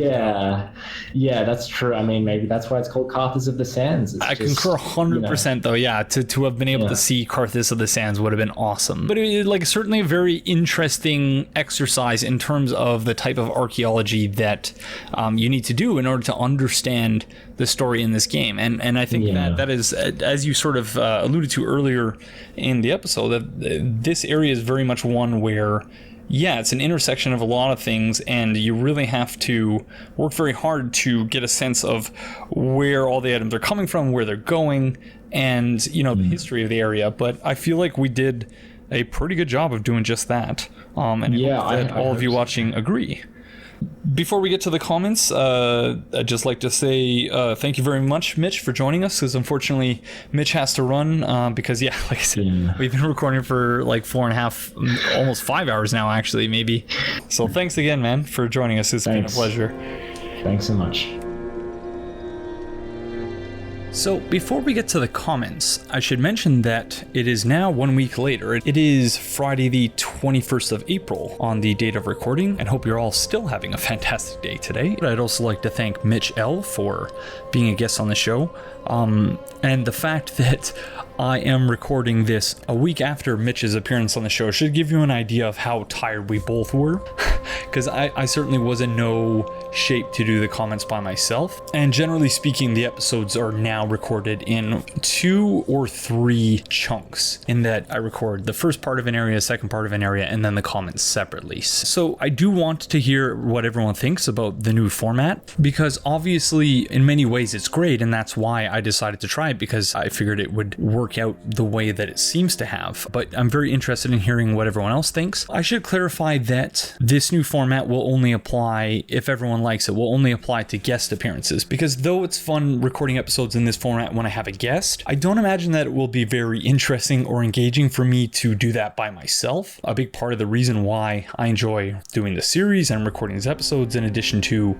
you know, all the stuff I always talk about, the community interaction and getting to learn new things from each of you, but a big reason why I enjoy recording so much is actually getting to play the game and have fun doing that. So that's something I still want to continue doing when I'm by myself, when I'm not hosting a guest. But I do think, based on how it's gone so far, and I've not finished editing the episode up until this point, and originally I had planned to have this episode released by today, and if not today, by Sunday, and I don't know that Sunday is even going to happen at this point. So editing time for this format could be a concern. Equally, it could be that I wasn't able to edit this episode in a timely manner just because of all the real life stuff I have going on right now. Most notably, in the past week, for those of you who have been around my channel for a while, you know that there are 2 periods in each year where I tend to complain about the heat in my apartment. That is March through May, and then in late September as well. And I'm not going to recapitulate those complaints here, but I will say that what I've been doing over the last week, I've been working on a submission for the Tenant Issues Committee at my city hall to try and get the heating and air conditioning bylaw changed to something that more closely reflects the present climate, as opposed to the climate of the 1990s upon which the current laws are based. So yeah, I've been really busy with that, in addition to other things, my usual things. So that could be why this episode has taken so long. But so just something to keep in mind in terms of the format, that if I don't continue using it, that could be why, just because this episode has taken so long to edit. But I'm definitely going to use it again for the next guest appearance, provided that the feedback on the new format is good. But I do want to see, ideally after the next guest appearance, how the editing time actually measures up against the old format I had for guest appearances, but we shall see. So yeah, I'm very much looking forward to hearing what everyone thinks about the format, and of course about the episode and the things we discuss within it. So please share your thoughts below. I should also mention that the next episode will be on the Smoldering Lake. Throughout this episode, I sort of went back and forth as to whether or not we were going to do 1 or 2 episodes in the Smoldering Lake. The plan is currently to just do 1. And the reason for that is that even though we did 2 episodes on pretty much every area up to this point, except I think for the Road of Sacrifices, but at our current pace, if we do 2 episodes for every single area, then it's not that we'll never get this series finished, but that it will be some time until we finish it. And I'm not in a rush, and I'm sure that none of you are either, otherwise you probably wouldn't be here, but I do need to keep that in mind because, you know, I have other things going on. But so I'm going to try more often than not, especially if we're only doing one episode on a given area, I'm going to try to let you all know where we're going next, so you can share your thoughts on that area if you so choose in the comment section below. So our first comment comes from Nicole Neolucky Dubois, who writes, "Every time I hear it's time for fun with definitions, I get this image in my head, so I doodled it and thought I'd show you here since I'm not sure how else to get it to you." And let me just say, and I know I've already said this in the comment section to the episode in which Nicole posted this, which I believe is the previous episode, but thank you so much. This really made my day when you posted this. Because yeah, it's pretty great. I showed it to pretty much my whole family, and they all remarked at how much it looked like me. And yeah, I agree. And just, you know, the attention to detail is wonderful. The Solaire shirt that actually looks like a shirt I own sans the Warrior of Sunlight logo on it. But yeah, no, it's pretty great. And I do occasionally have stacks of books that large on my reading desk. So this really isn't that far off at all. And I appreciate it very much. So Nicole evidently is an artist, an illustrator, and she's quite talented, as you can see here. So I will leave a link in the video description to her website, which I believe is neolucky.com. So check that out if you're interested in any of the wonderful things that she does. So thank you again, Nicole. This is really wonderful, and I appreciate it tremendously. Fleur von Conspicua writes, "I have to ask though, is the old wolf of Farron even alive? It doesn't move and you can't physically interact with it, as in hitting it will do nothing." So I was hoping that we would have Mitch around with whom I could bounce some ideas around to try and tease this one out, but I guess it's not really something I mentioned because I sort of took the answer that I have in my mind for granted, and that is no, I don't think that the old wolf is alive at all. And I think that the blood drying up is an indication of that, or a reflection of that fact, that the blood probably wouldn't dry up if the old wolf of Farron was still alive. So that's the sense I get. I could be wrong about that, and it's interesting that I didn't even think to mention it because of all this. But no, but the old wolf of Farron looks very much to be dead. But being dead in the Souls games is, you know, it's tricky because Ludleth can technically be dead, but we can still use the transposing kiln on his corpse to transpose boss soul weapons. So I'm not sure, because obviously you join the covenant by praying to the old wolf of Farron. So how does that work if in fact the old wolf of Farron is dead? I don't know. I really don't.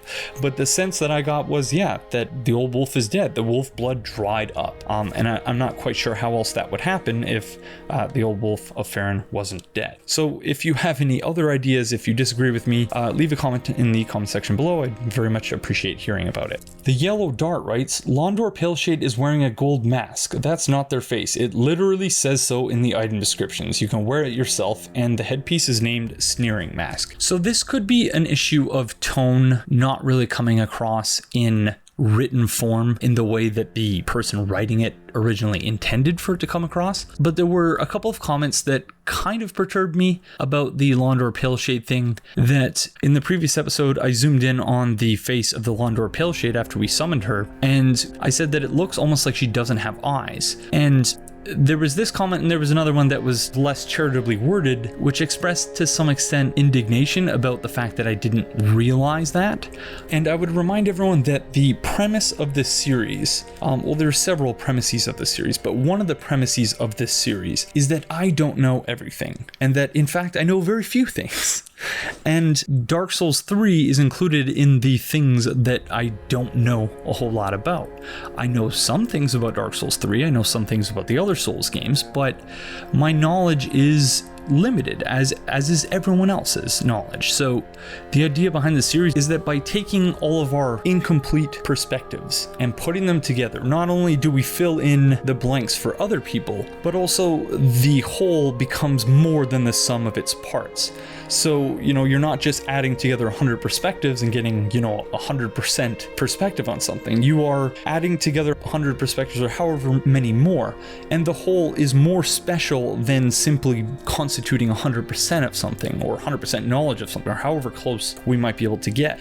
The idea is that we learn from each other, and that it's okay to make mistakes, and that we will get things wrong, but that's okay. So again, I don't know if the yellow dart meant to come across in this way, or the other person who left a less charitable comment than this one, but remember that I don't know everything about this game, A. B, even if there's something that I have encountered and I have done before, I haven't played nearly as much Dark Souls 3 as I would like to play Dark Souls 3, simply because of all the other things that are going on in my life. So I'm liable to forget things, I'm liable to mix up items and their descriptions, I'm liable to not have put on a mask that I've picked up, because I've not tried all of the armor sets, I've not put all of them on, I've not tried all the spells, I've not tried really the vast majority of spells, and these are all things that we're going to try and do in this playthrough. As part of the reason why we are so obscenely overleveled already is that I want to up my faith and intelligence so that we can use all sorts of sorceries and do different things, use different weapons, because I haven't experienced everything in this game, and we're not going to do that in this playthrough, but we are going to do as much of that as is possible given the constraints of the series in my life and things like that. So try to keep in mind that tone doesn't really come across in text, and yes, I'm very sensitive, but just try your best, please, to word things in a manner that is more, I guess, diplomatic. So an example is how Evan Wheat put it. He writes, "If you have never obtained the Pale Shade set before, it looks like it doesn't have eyes because it's wearing a gold mask." So that is a perfectly fine way of putting it, which doesn't express any sort of indignation that there's a thing that I didn't know or that I couldn't remember in the moment. Just point it out and move on. Like, it doesn't need to be a whole thing. Returning to Evan Wheat's comment, he writes, "Perhaps luck is an intentional misidentification of a more strange human trait, since the idea of luck is not an exclusively human thing. After all, a spider is dependent on luck to catch prey, yet I haven't seen any arachnids attempting to link the fire, those dirty slouchers." Yeah, touche, well said. Zevran08 writes, "Is it possibly related that Irithyll has architecture similar to Yharnam's, and how Aldrich, whose home was the Boreal Valley, apparently saw an age of deep sea, which has an important role in Bloodborne? Is it just a reference hinting at something larger, or just a coincidence?" So in reply, Jay Murphy wrote, "It's just artistic bleed over. The reason there's a lot of Bloodborne elements in Dark Souls 3 is that they were developed back to back, so a lot of Bloodborne imagery and concepts would have still been floating around in Miyazaki's head while he was working on Dark Souls 3. Bloodborne was heavily inspired by the Cthulhu mythos. The whole Aldrich, who in Japan is just straight up called Eldritch, arc is heavily inspired by the Cthulhu mythos. They both have creepy pseudo-Catholic churches at their center. It's not surprising it draws comparison. There's a simpler answer than the Bloodborne is the Dark Souls future conspiracy theory that gets thrown around." So I think Jay Murphy largely hit the nail on the head there. One thing I would add is that Jay Murphy says that Bloodborne and Dark Souls 3 were developed back to back, and that a lot of Bloodborne imagery and concepts would have still been floating around in Miyazaki's head while he was working on Dark Souls 3. So I would point out that it's not just Miyazaki, and we talked about this in episode 11, when J-Sep was talking about the lack of a cohesive artistic vision for Dark Souls 3, that it feels like several different games in one. And the reason for that is that it's not just that the likes of Dark Souls 3 and Bloodborne were developed back to back, but that they were developed in parallel with each other. So it's not just that Miyazaki was thinking about Bloodborne because he just finished Bloodborne, and that really affected the development of Dark Souls 3, which I'm sure it did, but it's also that countless other people on the development team finished whatever they were assigned to do for Bloodborne, and then the Old Hunters, and then moved over to Dark Souls 3 because they had already finished like the textures or whatever they were working on for Bloodborne, and then they just went over to the Dark Souls 3 team. So there's a lot of cross-pollination that would have likely happened there, which would lead to an entire segment of the story that is most of the lore surrounding Aldrich to bear striking resemblance to that which we saw in Bloodborne. So like Jay Murphy, I don't think that Bloodborne is connected to any of the other games. In other words, it's just that both games were made by the same developers, and that there was considerable cross-pollination between the dev teams, as many of them completed Bloodborne and then started working on Dark Souls 3 after that. Scion95 writes, "So I just realized there's another reason the English item description for the Ember item is wrong, and that reason is Gale. You can summon him for the part of the Frida fight if you're embered. The only reason he brings you to the painting is because he needs an unkindled to face Frida, because the painting needs two unkindled to burn it, and he needs to burn the painting to show his niece flame. If he's unkindled, he could do it himself." Cassative wrote in reply, "Interestingly, you don't have to be embered to summon Gale." And so at that point, I was thinking, wow, so maybe we do have something with this Ember summon sign test that we've devised in earlier episodes. And then Cyan95 on episode 9 of my Ring City Blind playthrough writes, Gale's summon sign appears when you're embered before the Demon Prince fight. The Ember item description is wrong. To which I replied with 3 words, God damn it. Which brings us to the lore integration chart, which I mentioned in pretty much all, which I've mentioned throughout the series, but we've yet to actually properly introduce. So let's do that now. So as an undergraduate, I studied business management. And one of the things I learned in one of the many finance classes that I took was that no matter how diversified one's portfolio is, there will always be a certain percentage of risk that is inherent, systematic to that portfolio. So it's risk that is tied to the system as a whole. So it doesn't matter if you have a collection of stocks that are the safest possible stocks there is, that there's no risk that the company is going to go bankrupt, that there's no risk that they're going to stop paying dividends, things like that. And this idea is expressed through this chart, which I got from Wikimedia Commons from a user whose name I'm not going to try and pronounce, but it shows that on the left-hand side, we have specific risk and systematic risk. So specific risk is tied to the risk for your portfolio above and beyond that of the market itself, of the system itself. So that's why it's systematic, because it relates to the system. And so you can see that along the x-axis, that it doesn't matter how many shares you add to your portfolio, there will always be a gap that exists between specific risk and systematic risk. You'll never fully eliminate systematic risk.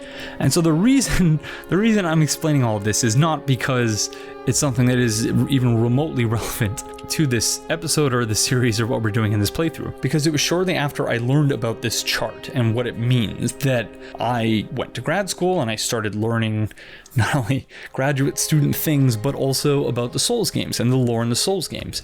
So in the context of Bloodborne Let's Talk lore, I took this chart and I changed it so that it expresses something completely different, but that is consistent with the idea underlying the original chart. So that is, instead of systematic risk and specific risk, we have gameplay mechanics and narrative along the y-axis, and then along the x-axis, you have integration of gameplay and story. So just like the prior chart, you can see here that you can integrate to a considerable degree the gameplay and the story, but no matter how hard you try, there will always exist gameplay things, so things that exist below this gray dotted line. So an example of this, which I think served as the impetus for my developing this chart, was in Bloodborne Let's Talk lore, someone asked something to the effect of, how do you explain the boss's health bar? Or how do you explain the fact that the boss's health bar tells you who the boss is when you couldn't possibly know by just looking at it? And my answer to that question was basically that you can't. You can't explain that in lore terms, because no matter how integrated the gameplay and the story are, there will always exist just gameplay mechanics, because when it comes down to it, at the end of the day, you are holding a controller. So you're always going to have that immersion broken to some degree or another when you realize that you're sitting on your couch and you're holding a controller. So the idea is the same here, that you can never fully integrate gameplay and story, but you can to a considerable degree, which we saw in this episode while looking at the upgrade materials, for instance. So From does a wonderful job of doing this, but it's worth keeping in mind that to some degree, you'll never ever be able to explain certain things because there's too much extra textual information that we don't have, and that we're unlikely to ever have. But also just because there are some things that are just gameplay things. So I think that's about it. Let me know if you have any questions about how I've explained it just now, but that's the basic idea. I can try to elaborate on any of the things I've just said if anyone is confused, but from now on the playthrough, when I say something like, I think this probably just falls below the gameplay mechanics line on the lore integration chart, you should all know what I'm talking about when I say that. And we will come across, I presume, several other examples of that, because as we've just seen, we spent several episodes talking about the Ember and how we might be able to use its description as the basis for a test to determine whether or not a given NPC is herself an unkindled. But as we've just seen with Gale Summon Sign, even though it appeared after Ashes of Ariandel to support this hypothesis. In light of how Gale Summon Sign works in the Ring City, that would seem evidently to not be the case. So yeah, just an interesting thing I thought I would bring up, because obviously we're not going to be going to the Ring City for quite some time, but I thought it was important to address the fact that yeah, the Ember test that we've devised isn't quite as promising as I thought it was, unfortunately. But thank you, Scion95, for pointing that out. Ryan Edward writes, to me, the fight with the Stray Demon has a striking resemblance to the boss fight with the Taurus Demon back in Dark Souls 1.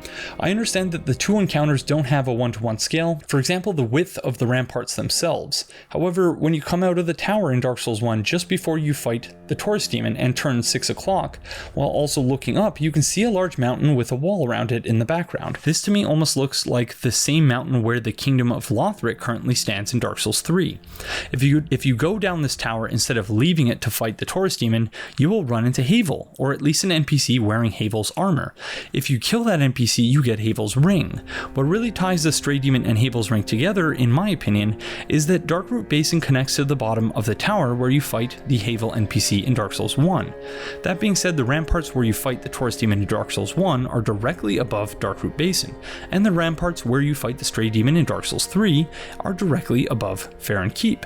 If Farron Keep was once Darkroot Basin, then these two boss fight locations seem to be one and the same. If you believe that where you fight the Taurus Demon in Dark Souls 1 and where you fight the Stray Demon in Dark Souls 3 are the same place, then that might help explain why the soul of the Stray Demon transposes into Havel's ring. Also, to further reinforce this theory, in Dark Souls 3, when you kill the NPC wearing Havel's armor in Archdragon Peak, a corpse will appear where you killed the Stray Demon previously, and you can loot Havel's armor off of it. So while this is just a theory, these similarities are difficult to ignore. Yeah, I would agree 100%.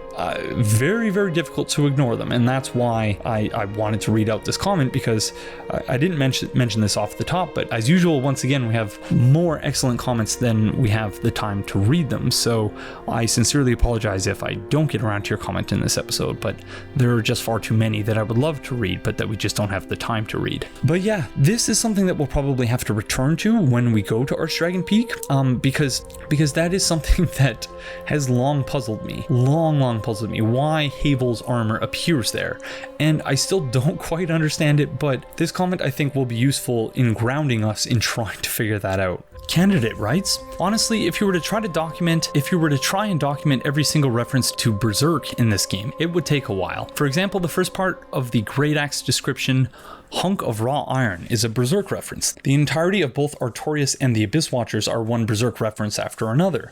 Artorias looks like Guts in the Berserker armor, he's the Wolf Knight, and Guts seems to be turning into the Wolf Knight. The Abyss Watchers have armor similar to Guts' black swordsman armor. Lothric looks like Wyndham. Wyndham at one point has the heads on its statues decapitated. It's insane. You could do an entire video series on it. And that's not even looking at the thematic connections. They're both concerned with existentialism, attachment, and desire. The swords are essentially a tombstone, so referring to the swords in Farron Keep that are plunged into the ground. You plunge the sword into the ground to mark someone's death, and I say that because that's the case in Berserk. The giant dies because you're taking the branches and killing the tree.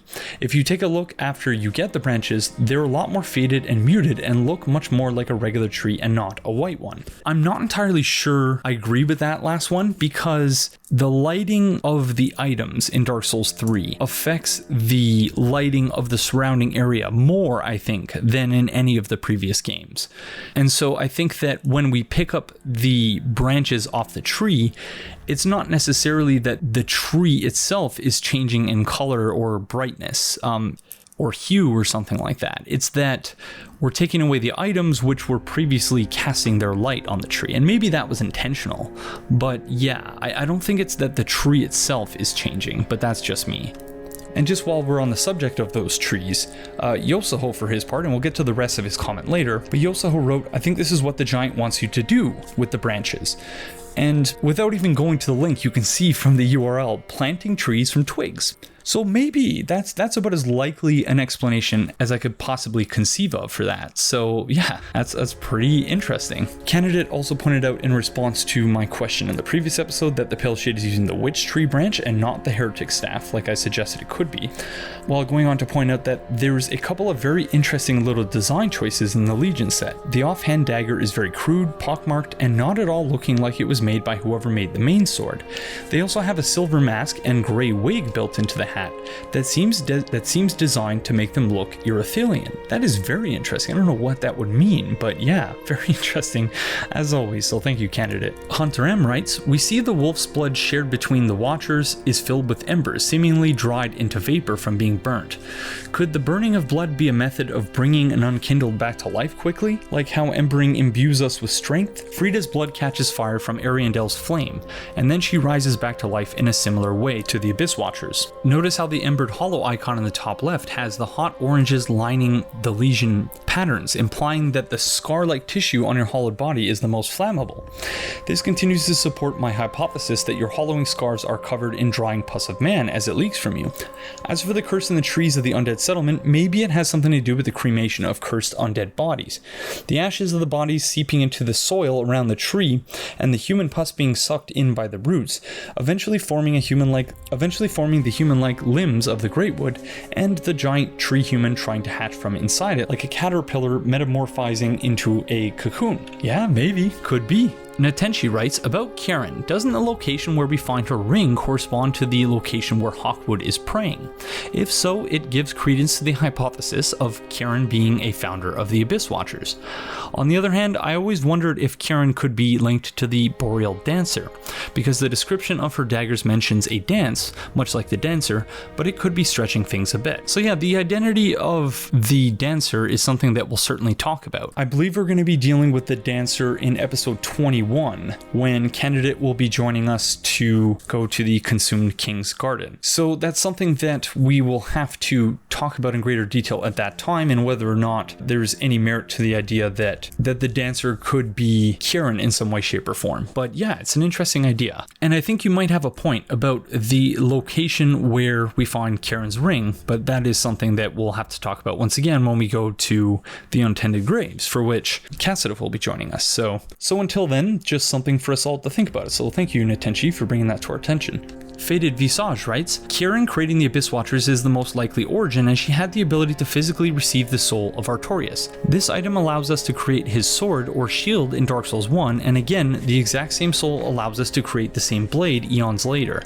I don't feel like I need to riff deeper on the implications here, but ultimately some agent of Carin, years later, carrying on or at least safeguarding the legacy of Artorias until the Abyss Watchers required or were perhaps gifted it. There is too much speculation to determine what happened exactly, but I would argue the canon series of events is the Chosen Undead gifting Artorias' soul to Carin, and this action somehow leading to the creation of the Undead Legion. So that I would agree with, and maybe that's just because I've almost always given her the soul, and that, yeah, I really like Carin, so maybe that's why I'm so eager to agree with this, but it does seem to make sense. Dezo Penguin writes, your discussion of the gold pine resin scarcity in Dark Souls 1 clarified something I thought curious.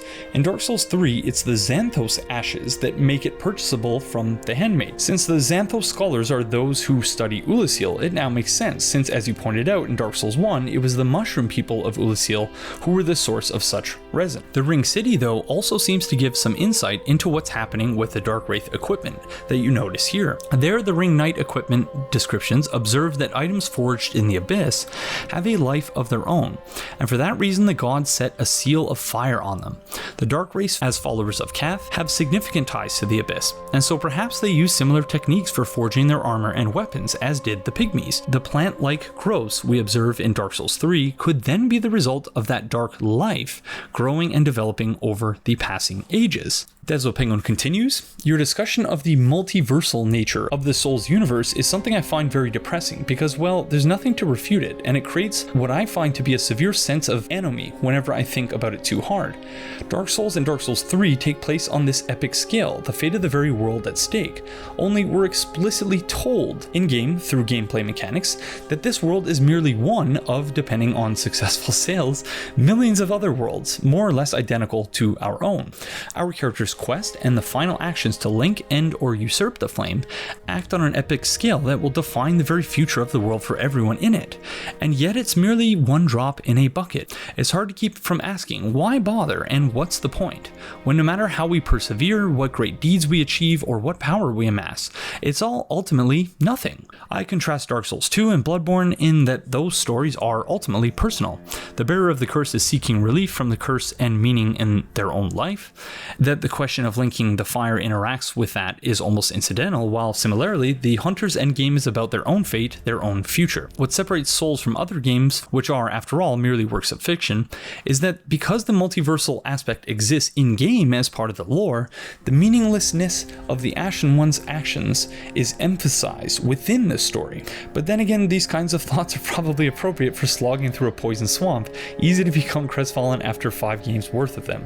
Indeed. So as to the first part of this comment, which is very well said, and I find very interesting, and I think that you framed it perfectly and you bring up some really excellent points. But I think whether or not you see this as something that is depressing or perhaps uplifting depends really on how you look at it, because in my view, that is one of the most wonderful things about this game. It doesn't pretend like we do so often in our own world and like we do in so many works of fiction. It doesn't pretend like one person can save everyone, that one person can save the universe, that one person can do all of these wonderful, magical and heroic things, great, wonderful, heroic, masterful things that they'll write about in the history books for years, and they'll sing songs about us and all these other well-meaning but ultimately problematic ways of looking at history and of the actions of individuals.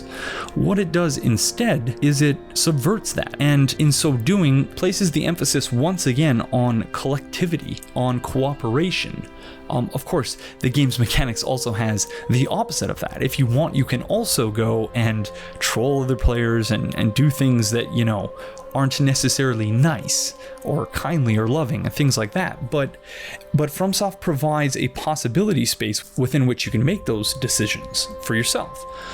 But I do think that it is wonderful, and it ties back into the theme of the game at large, which we'll get to in a second. Doing what I do for a living and aspiring to do the things that I'm presently aspiring to do. I know I'm not going to change the world. I know I'm not going to suddenly change everyone's minds about these things that I think are stupid and that bring needless and unnecessary harm to people. I know that I'm not going to do that myself, but that doesn't mean that you can't try, or that you can't at least make a difference. And that's also why in these games, when interacting with the NPCs in the context of the story, I try to be nice, because even though it's an NPC, it will never know the difference. The game itself will never know the difference. It's not a thing that is capable of thinking to itself, wow, this person is being nice to me, beyond the simple sort of if-then statements that are programmed for the various NPC quest lines. But still, you can, in your own mind, I guess, sort of make a difference within the lives of the people within the game, even if on a cosmological scale you can't do anything. So even more broadly than that, going back to my treatise on the cosmology of Dark Souls 3 from, I think, episode 4, where we looked at the Hubble Deep Field image, and we glanced at galaxies that were 13 billion light years away. By looking at these galaxies, which are 13 billion light years away, we're looking at light that took 13 billion years to reach us, which means that we're looking at the past. When we're looking at the Hubble Deep Field, we're looking at the universe as it was 13 billion years ago, billion with a B. Our lives, if we're lucky, we live 80, 85 years. I think it was Carl Sagan who said, we are like butterflies who flutter for a day and think it's an eternity. And so you might ask, why bother then? If we live for 80 years, we really can't change anything by ourselves, and that 1,000 years from now, 1,000,000 years from now, it doesn't matter how many great things we do in our lives, the Earth in a couple of billion years will get destroyed, and there won't be any evidence of us unless we start somehow expanding off to other planets. But I don't know how we're going to do that given the mess that we have down here. But yeah, you can look at all these things and say, why bother? Why even get out of bed in the morning? And that wouldn't be an unreasonable response. But you could also look at it in the sense that, wow, any countless number of people could have been here in my place. The number of things that had to happen in the exact precise way that they did. For me to even be here, for me to even exist, you can't calculate that. It's incalculable. And yet we're here. So my view is that the best thing to do is just make the best of our time here and be kind to other people and try to do good. And I think that same philosophy, at least in my case, can be made to apply to Dark Souls 3 and the story. That even if NPCs can't actually get a sense of how it is you're treating them, they don't really know what your actions mean, because obviously it's artificial intelligence, is not actual intelligence. But you can be kind to other players. You can drop your summon sign at a hard boss and do all these other things that give our existence in this world meaning, even though otherwise it's ultimately meaningless. But yeah, I don't know if you, Deso Penguin, or anyone else will find that more depressing or less depressing, but that's sort of how I look at it. And one way I keep myself from falling into that sort of depression. But yeah, I hope that made at least some sense. But thank you for a very interesting comment, as always, Deso Penguin. Marie Storm writes, I'm wondering about the pronouns people tend to use when discussing Sif. I don't have access to Dark Souls 1 myself, but I don't recall it being explicitly gendered as male. There are two reasons I'm bringing this up. First, it seems highly problematic to impose human, Western, social concepts of gender on what is essentially a non-human being. I know we tend to ascribe gender to all living things as a way of making them intelligible, but by using he, it reinforces the idea that male is the default. Moreover, if Sif is indeed described in-game as he, might it not be a case similar to the old Hunterbone and Lady Maria, where the Japanese version uses gender-neutral pronouns, but the English translation interprets neutral as he? Second, I'm Scandinavian, and this might be common knowledge outside Scandinavia too, I'm not sure. One of the most famous goddesses in Norse mythology is named Sif, an exclusively female name. Seeing as From Software is very inspired by various mythologies and cultures, it seems unlikely to be unintentional. So I would have to throw out the question concerning the Japanese translation to Yosaho or anyone else who wants to take a stab at that, but that's a good question. And you are 100% right, Marie, 100% right, even though I've discussed how in English and in the West that we automatically assume he, even when there's no gender specified. That even though that's something I've pointed out in this playthrough and in past playthroughs, and it's something that I'm aware of, I am still a part of this culture as well, so I occasionally forget about that as well. But thank you for pointing this out, because that is a very good point, and I don't know the answer. I don't know whether or not it's ever mentioned that Sif is explicitly a male or female dog, but yeah, you're 100% right, so thank you for bringing this up. Yosaho writes, to say that the Abyss Watchers are carelessly fighting the Abyss like Artorias is simply not true. From Wolf Knight Armor, it is clearly stated, although not quite clear in English from what I read, that the Watchers are fully aware of what would happen. That led to the role of the follower. Even if Watchers fell, the follower will quickly eliminate them so others can concentrate on fighting the Abyss. The reason for the fall of Farron is because the Watchers linking the fire, and due to the lack of duty and being despised by people, the followers entered the painting. It is just like what was said in the last line of Lothric's Cinder. The path to linking the fire is a cursed one indeed. On Hawkwood's story. Now, full-on Japanese versus English stuff with Hawkwood the Deserter. To summarize how I see Hawkwood being depicted in the English version, he is a complete failure. Failed to enter the Legion because he is a shield user, failed to link the fire and became unkindled, failed the duty as unkindled, and finally failed to become a dragon.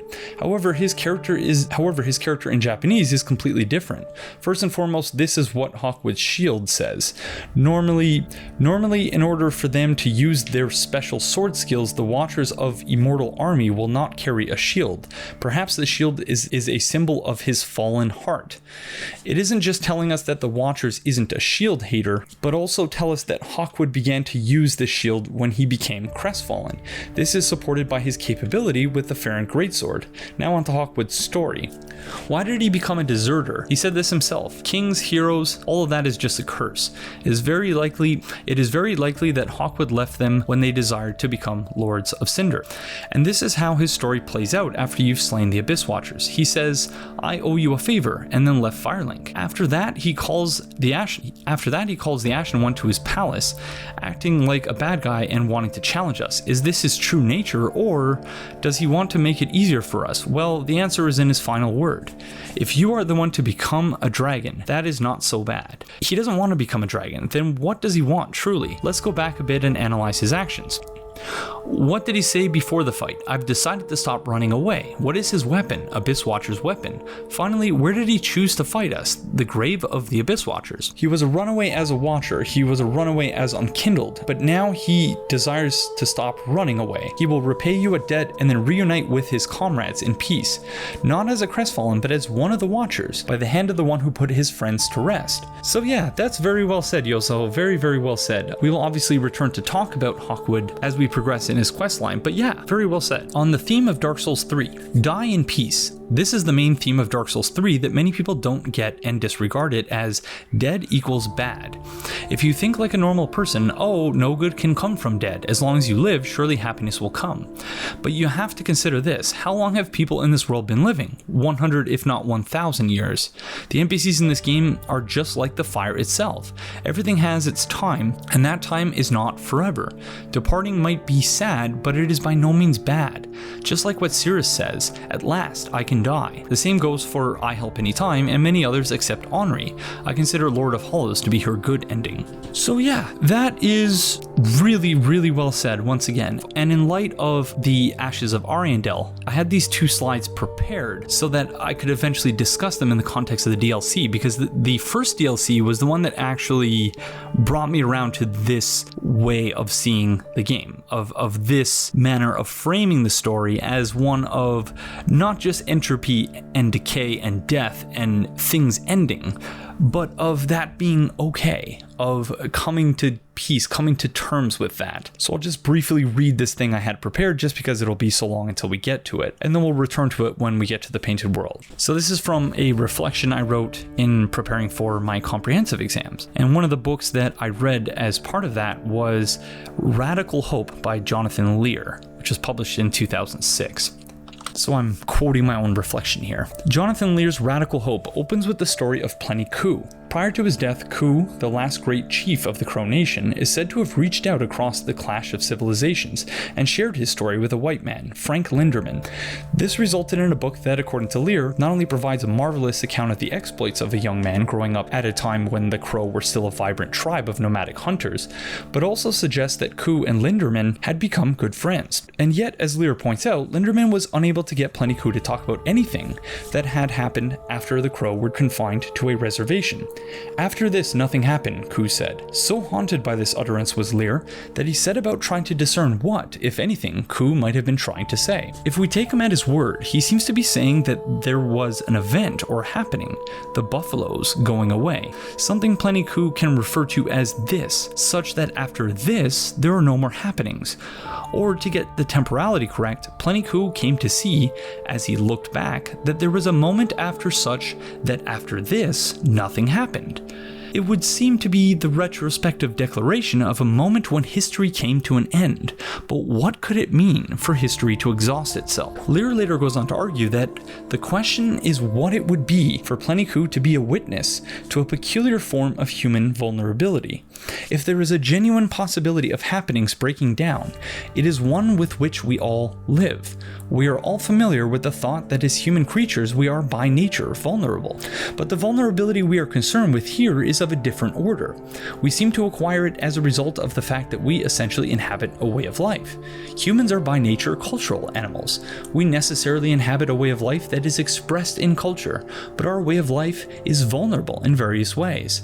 The suggestion I want to explore is that if our way of life collapsed, things would cease to happen. What could this mean? And what would it be to be a witness to this breakdown? Lear concedes that his interpretation of Ku's utterance is bleak, while also pointing out that he does not want to foreclose on human hopefulness. To that end, Lear suggests that while Plenty Ku's words were meant to signal the death of the Crow subject, they were also meant to clear the ground for a rebirth. On this view, Ku reached out to Linderman as a means to preserve in writing the basis upon which future generations might develop new forms of Crow subjectivity. Put more simply, Lear invokes subjectivity here as a means of subverting the sense of finality generally associated with death. At issue here, in other words, was not the death of a culture, full stop, but that of the possibility of forming oneself as a crow subject, as it is traditionally understood.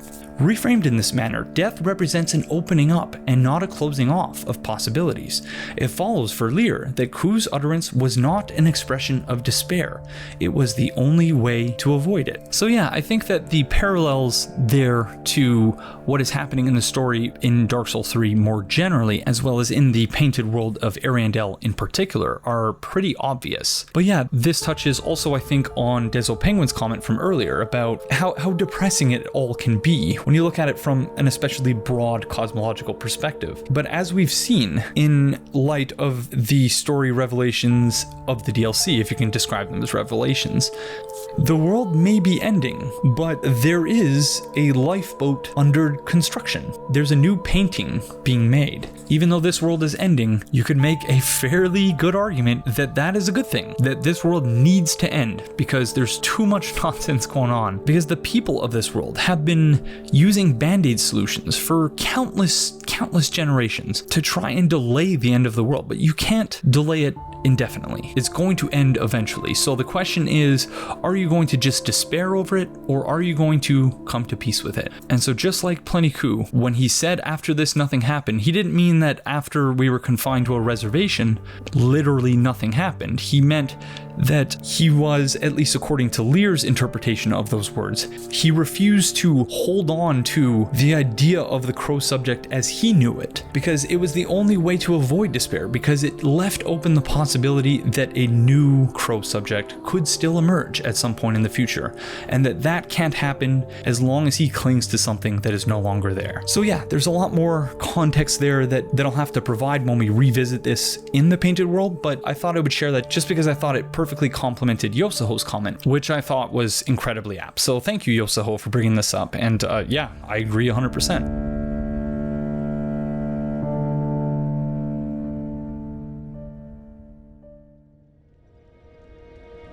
And yeah, I think that's about it. So thank you all very, very much for joining me, and I will see you in the next one.